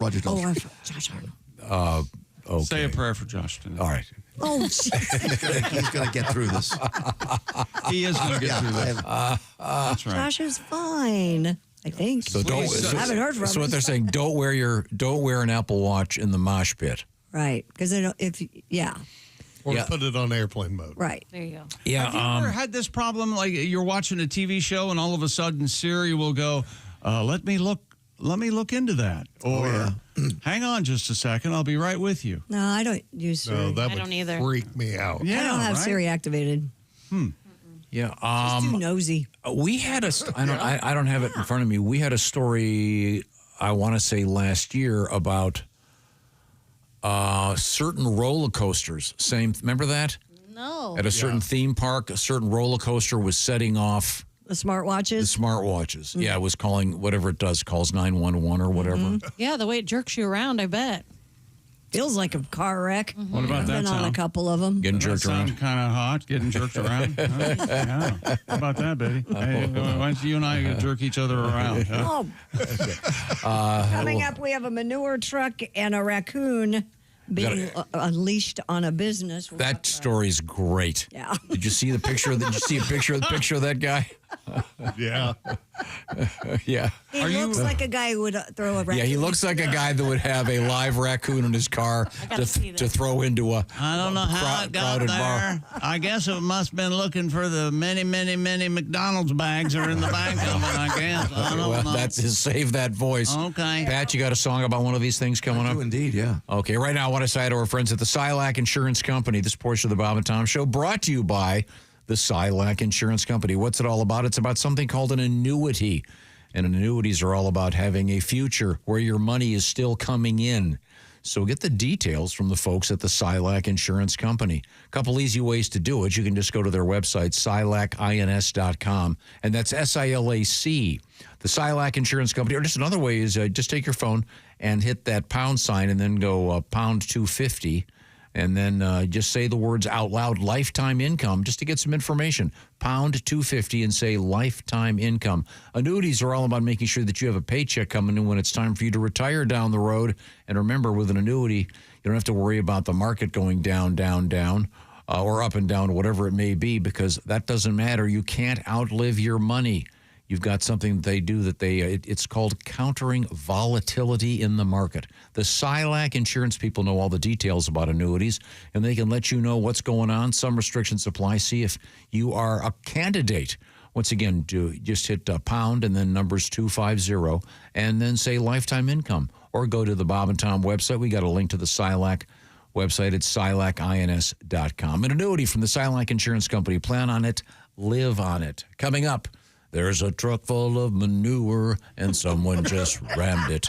We're in the O'Reilly Auto Parts Studios. This is the Bob and Tom Show.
Break up with your brewer. Switch to Java House. Amazingly smooth barista quality cold brew in seconds with no equipment required. Just peel and pour over hot or cold water. Effortlessly easy. Coffee, teas, hydration and energy drinks, hot cocoa and more. Order online at javahouse.com. Java House, the official coffee and refreshments of the Bob and Tom Show.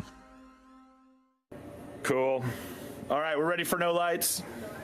No lights in action. First time in cinematic history.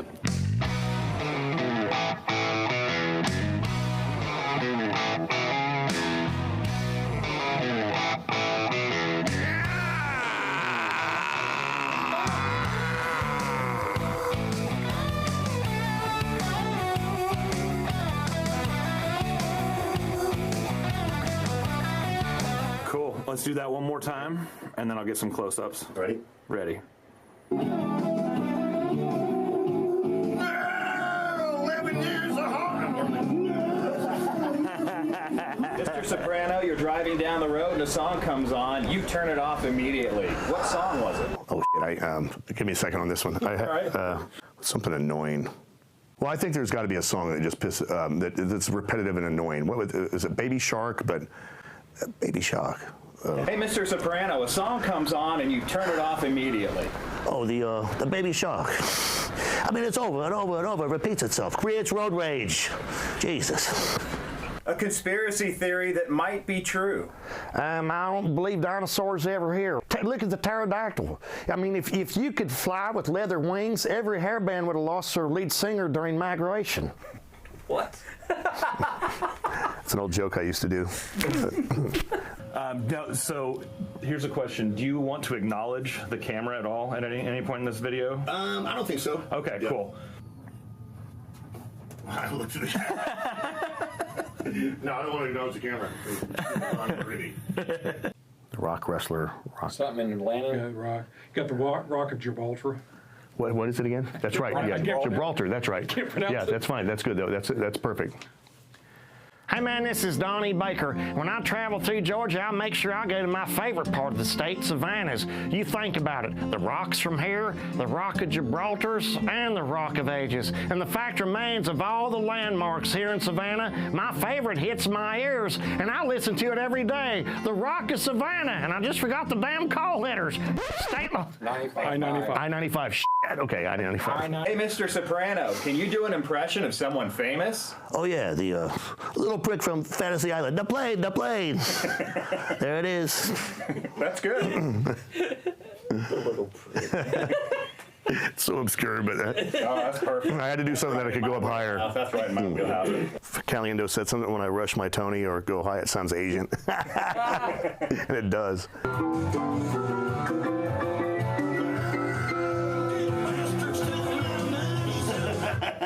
Hey, Donnie, if you wore a warning label, what would it say? Donnie Baker, the bastard maker. I'll put a baby in you. My favorite part of the United States right here in the ocean cities. There's so much to see and do, and you may not have the salt life, because if you're like me, you're diabetic. I'll do it here. Hey, Mr. Soprano, what's the worst job you ever had? Probably bidding your mom over. Jesus. Hey. Sorry. Hey, Donnie, can you do an impression of someone famous? Man, I used to do a bunch of them. I used to do Crocodile Hunter. I could do him. I could do a pretty good Fred Sanford's. I could do my cousin, but then our aunt called us. There it is. That was great. That was great, man. Cool.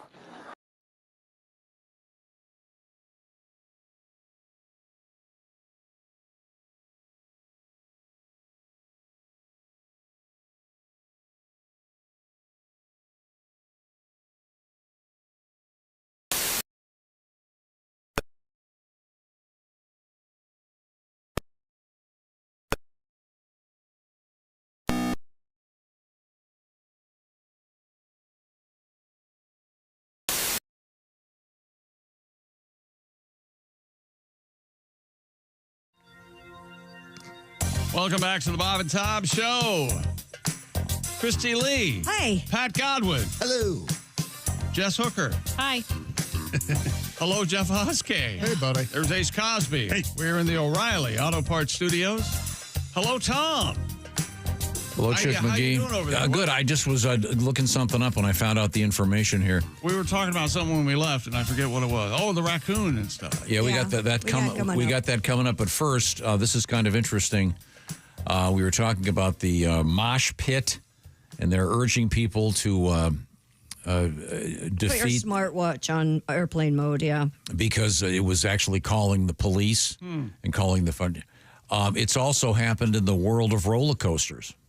The Apple crash detection feature was being triggered by roller coasters once again at Kings Island. The Wall Street Journal reports emergency dispatchers receiving automated messengers. The owner of this iPhone was in a severe car crash and is not responding. So be careful with your smartwatch. I was not aware. I bet it was on the Beast. Yeah, again, the Beast owes me a pair of sunglasses. Remember that. Now we return to the Silac Insurance News Desk with Christy Lee. Authorities in Wisconsin say a man driving a rented convertible was text messaging on his phone when he crashed into a manure truck. Whoops. The Grant County Sheriff's Department said... Slow down for 1 second. You've got liquid manure in a truck, right? Oh, mm-hmm. And the guy's, of all things, in a convertible. Yeah. Oh. The Grant County... So is this Back to the Future 4? Is that what happened here? Yeah. Yeah. The Grant County Sheriff's Department said that the 37-year-old male driver was texting and talking on his phone when he crashed his rented Ford Mustang convertible into the truck, pulling a trailer filled with liquid manure. He was treated for a broken finger. The driver of the truck was not injured. Oh, hey, broken finger. I bet she crossed her legs, Tom. It doesn't say whether the manure went into the car. I don't Well, comedically, it would have to. It'd Yeah. have to, yes. I mean, we all treat rental cars like crap. Ideally, this guy took it one step further. he got some in his mouth and had to spit it out. You got a song for us, Pat? Yeah, it's about texting and driving. A little tribute to the Beach Boys. Okay. Brian Wilson passed away last week, so I listened to the Beach Boys all weekend. And this is a lot going on. Thank God we're not live. Am I right? That's right. Well, she got into her car and went driving with the phone in her hand now. She texts her mother and her friend, hairstylist, and latest old man now. And with her thumbs just typing, goes cruising just as fast as she can now. And she just texts until she swerved into the oncoming lane. Text until she swerved into the... Well, he uses it for work, so he drives with the phone in his face now. Right in his face. He closed the deal, bought some stock, and he talked about his upcoming case now. Case now. His eyes were on the phone, so he didn't see the cops giving chase now. Chase now. And he just text until he drove into the back of a truck. Text until he drove into a manure. Well, I stopped at a light and I think that it's okay to text now. I took a selfie with a filter so I look good to the opposite sex now. Woo! I took my foot off the brake and I caused a big old wreck now. Woo! Cause I just text until I rolled into the intersection. Text until I rolled into the inner. Oh my God. See, he's crying at the end. He's screaming. Okay. Boy, you were kidding. There was a lot going on. There's a lot going on there, yeah. Yes. I hope you all enjoy. Who's doing the high part of that? Is that Carl? I think it's Carl Wilson, yeah. That is amazing. Well, the T-Bird. We were talking about the Thunderbirds last week. What a great car that was back in the day. We have Christy Lee at the Silac Insurance News Desk. What else is happening? A Kentucky man named Cowboy Cody was arrested after releasing a live raccoon into a crowded restaurant. That's not what a problem, police describe as a bizarre act of retaliation. I tell you what, when I come into a restaurant, I want stuff to be happening. I ain't going to sit around here. I bring my fun with me. Jonathan Mason, 40, allegedly let the animal loose inside the Big Apple Grill and Bar in Murray, Kentucky. Cowboy Cody, please. Actually, it's Cowboy Codeine. Oh, that explains something. He was turned away at the door Friday night. Witnesses said the raccoon, which Mason had captured earlier on his farm, ran through the dining area before biting an employee who tried to grab it by the tail. A freshly wild raccoon. Yeah, and that worker had to get rabies So he had it in his car? Yeah. Yeah, apparently. So it was already riled. Yeah.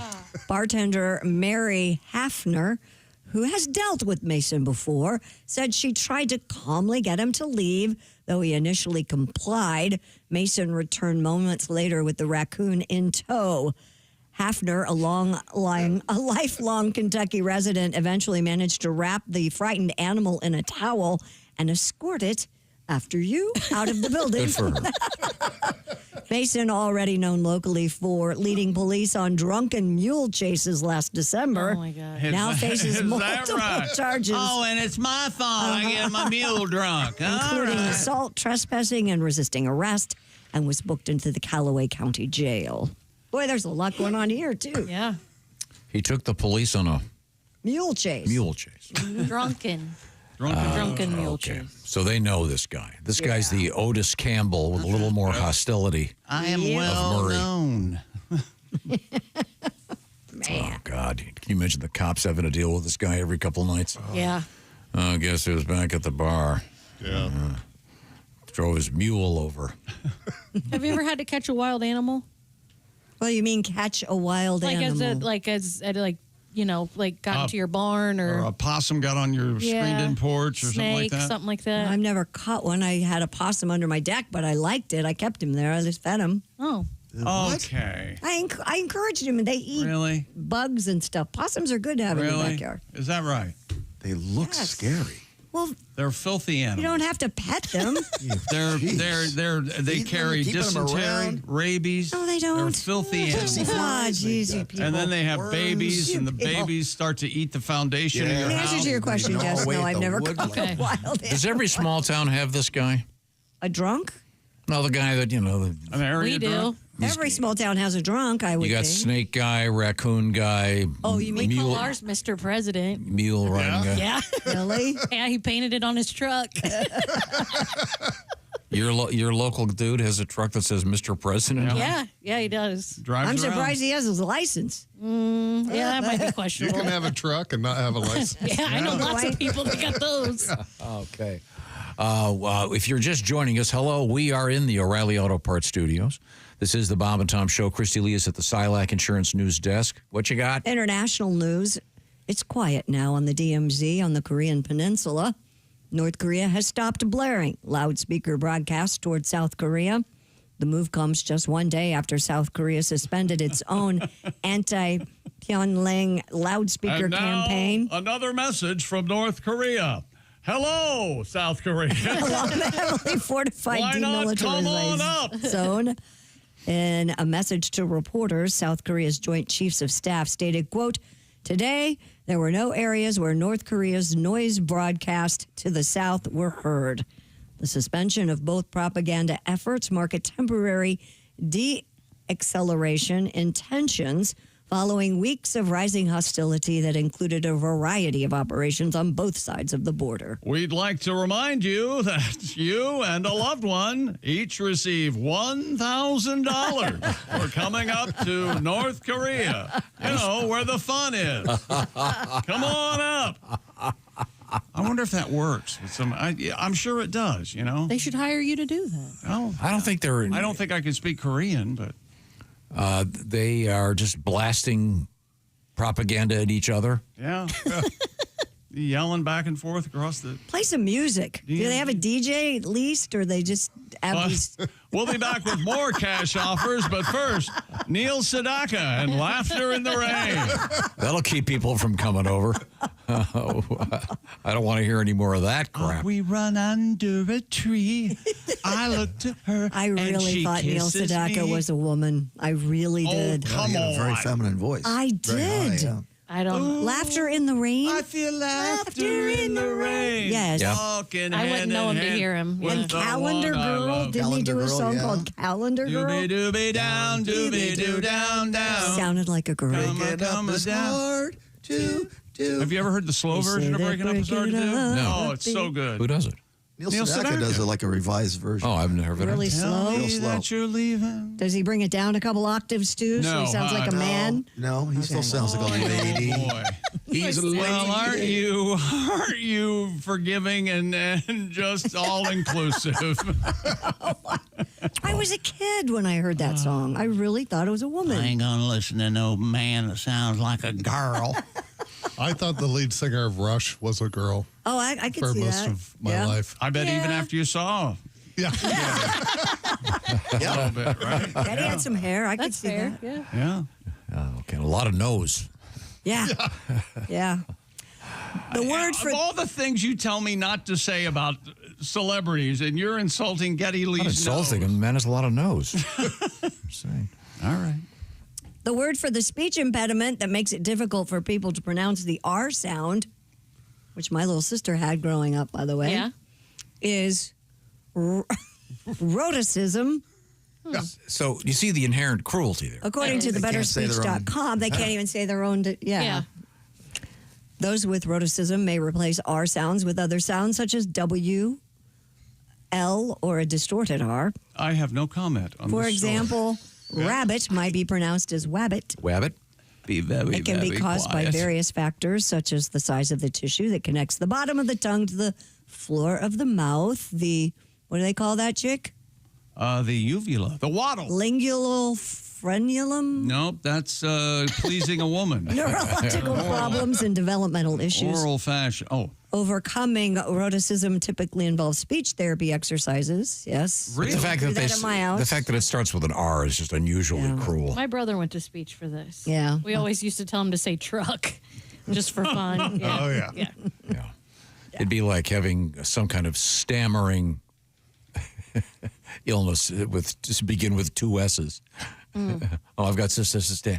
Okay, thanks. Oh, that's not. I was a stutterer. He was a stutterer. that. Chick was a stutterer. I know, no, and I'm glad that you were able to overcome that. Yeah, well, you will overcome. I saw the it if King's your dad's speech. sitting at the dining room table, and he smacks you in the back of the head. Spit it out, boy. Oh yeah. Oh, you're not learn. joking? No. Oh, I thought you were kidding. None of those stories are jokes. That's going to be the name of my autobiography. None of these stories are jokes. No, sir. Christy has a fun R. You do your R's fun. They call them crunchy R's. Have you heard this? No. No, your R's are just like really soft and they roll. And for some reason, like TikTok culture calls them a crunchy R. Never heard that. Yeah. Christy does it. Sounds like a new candy bar. Maybe it's because I had to sit through all that speech therapy with my sister. Say ramen some for of me. it. Ramen?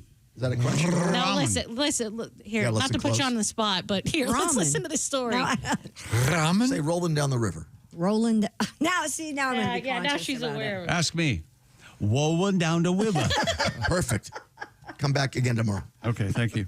Scientists have developed infrared contact lenses that allow users to see in the dark, even with their eyes closed. Huh? Yes, you heard of me. How the hell? I heard of you?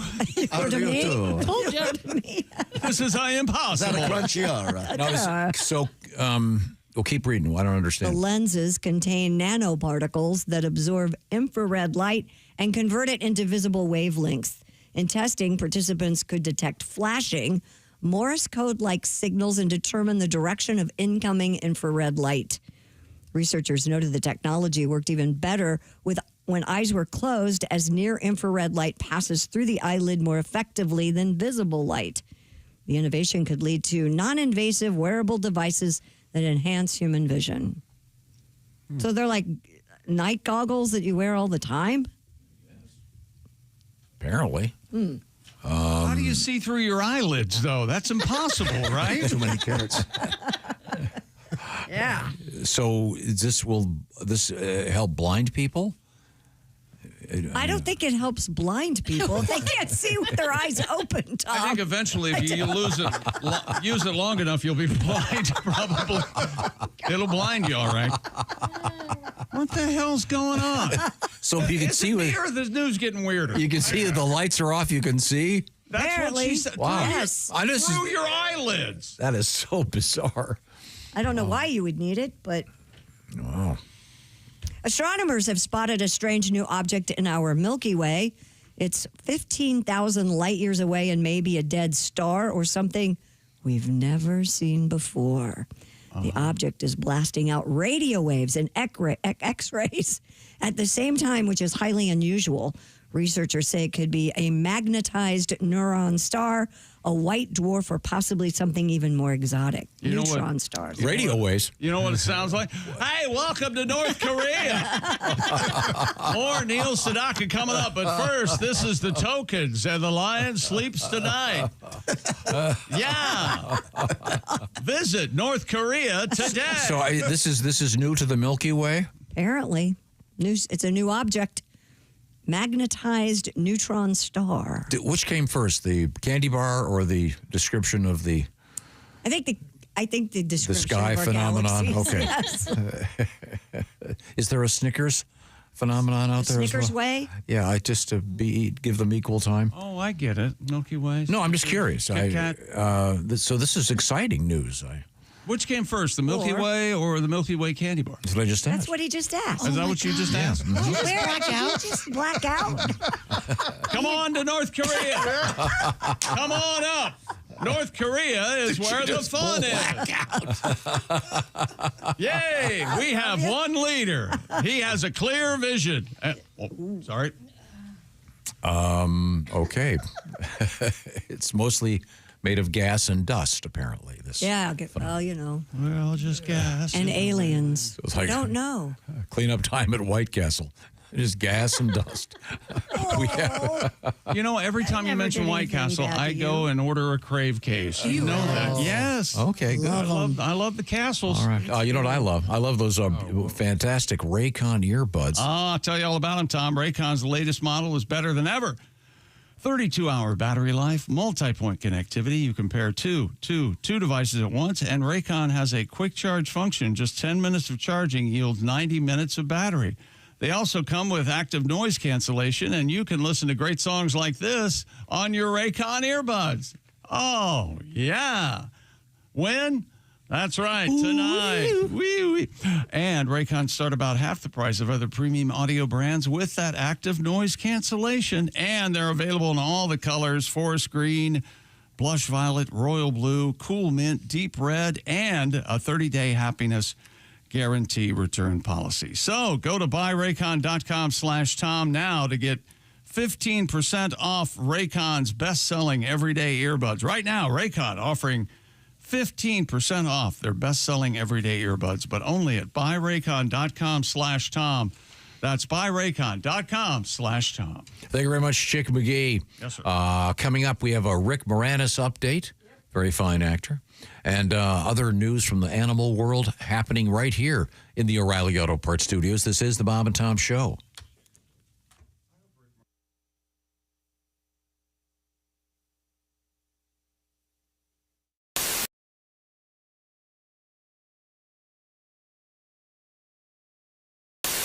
We have time for another song, Java. Right what do you have in mind? Well, I don't know, in honor of Christy Lee, because we love a lady with gusto. Uh-huh. But, sometimes people take love to the extreme. Mm-hmm. So we're going to do a title song for one of our free EPs this year. It's called Pull It Off. Oh. 1, 2, 3.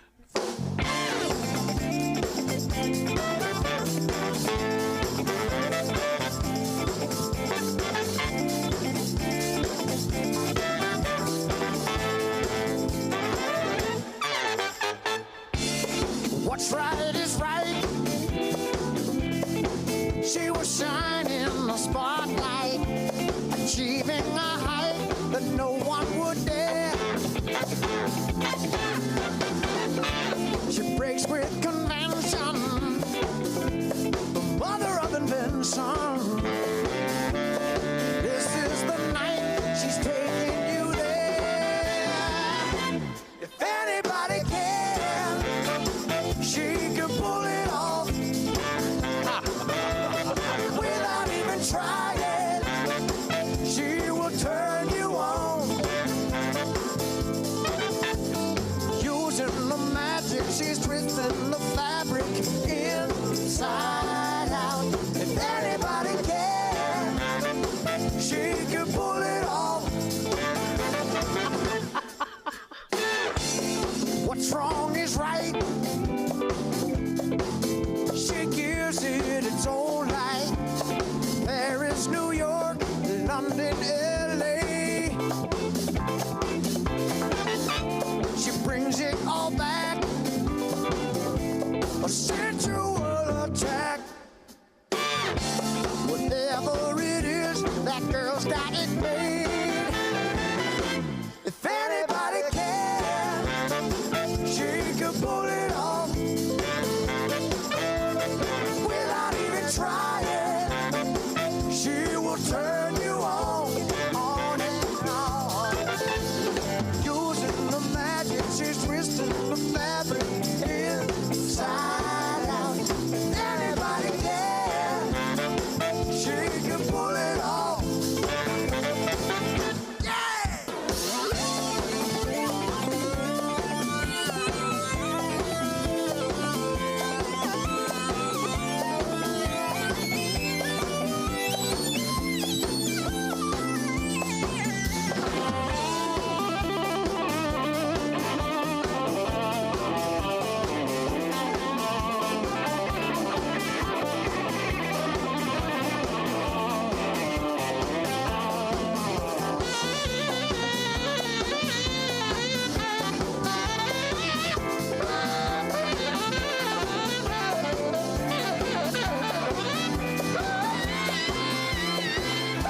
If anybody can, she can pull it off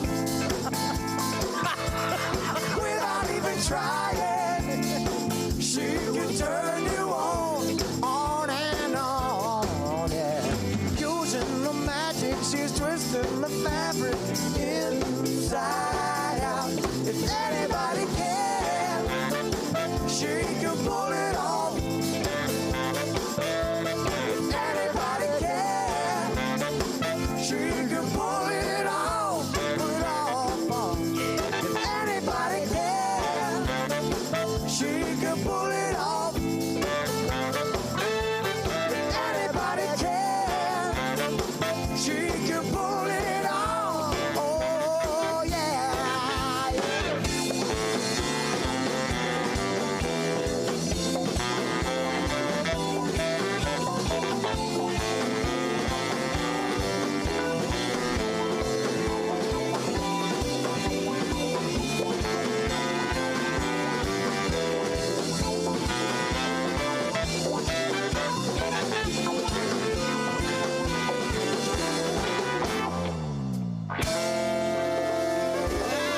Here come the mummies.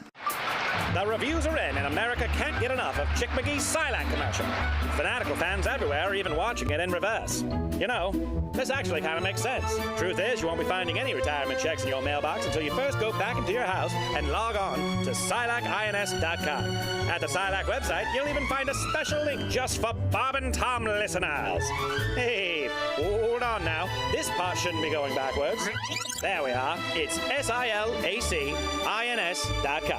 Don't go backwards in retirement. Look forward to your retirement. Look into an annuity from Silac Insurance. I did a show at this dance club. I don't know if you can tell by looking at me. I don't like to dance.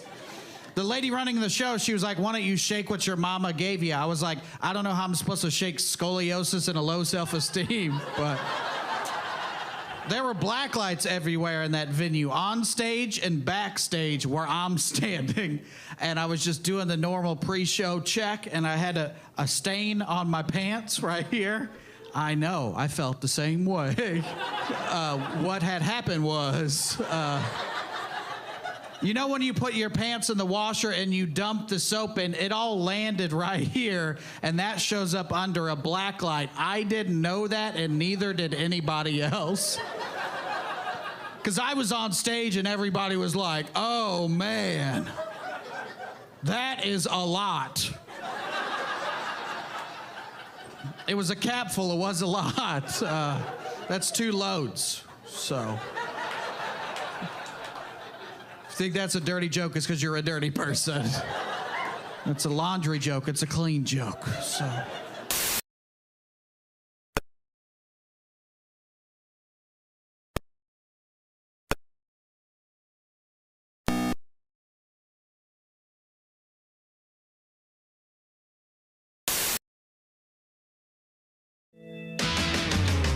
Hey, welcome back to the Bob and Tom Show. Jeff Oskey, Christy Lee, Pat Godwin, Jess Hooker, Ace Cosby. We're in the O'Reilly Auto Parts Studios. Tom right now is enjoying the official beverage of the Bob and Tom Show. Look at that. This is Delicious. the blue. Arctic Freeze hydration drink. It's that great. Matches your hat. Oh, thank you. Yeah. Why are we talking about? We were talking about Germany last week. I know what it was. It was the nudist. Pat, can you do that song for us? We had the nudist swinger story last week, and I bring it up because we have a letter here. When we did that story, we got caught up trying to speak German, and I mentioned that when I was growing up, we had Paula, our German maid. Yeah. She'd be on the phone with her sister Helga, speaking German, and I was a little boy.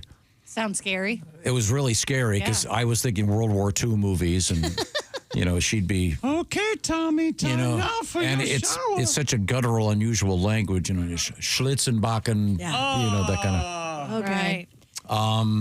This guy. Let's see. This is Justin writing from Huntsville, Alabama. Hello, Huntsville. He said, my grandparents lived in Germany for a few years when I was younger. When they came back stateside, they taught me a few authentic German words. Oh, yeah? Oh, yeah? Yeah. And dancing. Tom's not going to try to say them. No, dancing Effengroven. Wait, ho. What is dancing in English? Apparently, or in German? Yeah, Effengroven. Virgin, Gutentheit. I just now got that this is a joke. Yeah. He did deliver. Hang on, what is virgin in German, Tom? Gutentheit. Thank you, Justin, for taking the time and trouble. But yeah, we had the story about a guy that's a German politician that isn't. Remember, he invited people to this nudist camp in France. In France, He's going to teach them how to be nudes. Yeah, 75 people have apparently are going on this trip. Oh yeah. Quote, organizing a training camp in Mannheim involving outdoor sex activities, and he's going to be the player coach. Oh, wow. Like Bill Russell. Yeah. So, Nuden Village excursionum, flip-flopping. But, Pat, you had a terrific song about an event that took place in Germany in which don't know if you remember this, Jess, but they had to evacuate a swingers party. Caught fire. All these people were naked and the building caught on fire. And they saw all these, this is a true story, had to rush out and they were there on the police. I didn't hear about this. Yeah. The Germans are very open, so a lot of the small towns even have these swingers parties. I'll tell you about one. Please do. There's a little club in our neighborhood. I begged my wife to go there. She finally said she would. We gave the secret password. They opened up the door. Naked people everywhere, rolling on the floor, and they were swinging. Yeah, they were swinging.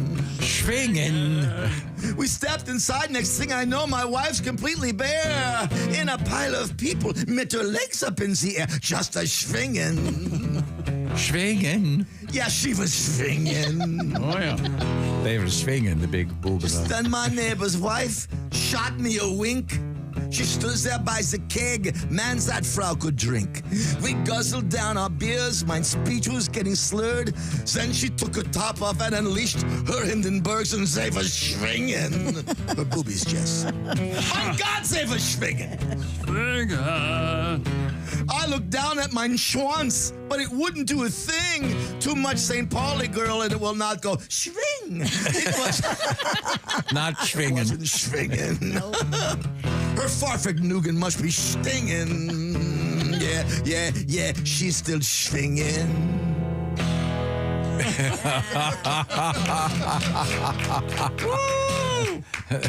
Lend me your ears. Thank you very much. Thank you very much. Thank you, Pat. Let's go grab one more quick story from Christy Lee. Rick Moranis is returning to the big screen for Spaceballs 2. According to Deadline, Bill Pullman and Rick Moranis are set to reprise their respective roles as Lone Star and Dark Helmet in the movie from Amazon MGM Studios. Dark Helmet. I never saw Spaceballs. What? I don't think so. The original film's director and star Mel Brooks will also be in the cast once again as Yogurt. It's slated for a theatrical release in 2027. I thought the original Spaceballs, that was like would have been a funny 5-minute SNL skit. I think I walked into the room, the kids were watching it once. Yeah, as a kid, I thought it was hilarious. Don't really? you remember when they were making the big search during the movie? They were combing the desert. You don't remember that? No, with the big giant comb. No. Mr. Moranis stepped away from acting in the late 90s to focus on raising his children. Following the passing of his wife, he has not appeared in a live-action film for over 28 years. He's great. Did you see he has another one coming out this fall called Honey, I Shrunk My Prostate? Where he's older. He's seeking treatment He pees a lot. Pees a lot. Isn't that what happens? Oh, yeah. I want to say hello to our friends at Java House. And I think they posted a picture of me in front of one of the Java House locations. But Java House is also known for their peel and pour cups that you can have revolutionize your office coffee room. Ladies and gentlemen, Java House, they've got tea, latte, coffee, of course, energy drinks. I just finished off a delightful hydration drink. They even have hot cocoa. We'll have to get that restocked because Josh is coming back. Java House, the perfect solution for your office break room. We use it here at the Bob and Tom Show. It's great. We couldn't be happier. And you can have a chance to try it out. Go to javahouse.com and click that little tab that says Java House for your office. Sign up for a free in-office demo. Java House, Java, javahouse.com. You don't need a newfangled machine. Nope. You just take it, you peel, and you pour. And like I said, coffee, tea, all kinds of delightful beverages. This is the amazingly smooth cold brew Colombian. Just add some hot water. You're ready to rock. And by the way, these pods are biodegradable. So that's another nice aspect of Java House, and it'll revolutionize the coffee room. She's revolutionizing our newsroom. Did I say? I almost got it out. She's revolutionizing our newsroom. It's Christy Lee. Willem Dafoe is the top choice to play Ebenezer Scrooge in a new adaptation of A Christmas Carol. No. According to Deadline, Warner Brothers is developing the project with Robert Eggers, best known for Nosferatu and The Lighthouse. How many more Christmas carols are we going to have? I think this guy, though, will make it. Oh, it's going to be terrifying. Yeah, the ghosts will be really scary. Yeah.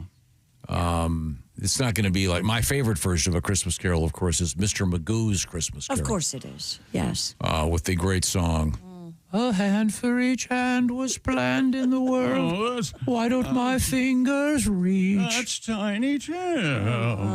Mr. Magoo's Christmas Carol is terrific. I even have the book. All alone. The book, Yeah. how it was made. Yeah, all the background stuff. The great Jim Backus. Songs are terrific. My favorite version is the Bill Murray version. Yeah, that's a good one. I like that one. Featuring Bobcat Goldthwait. Yes, it is. And the great line, well, it's a little too late to get this kind of feedback.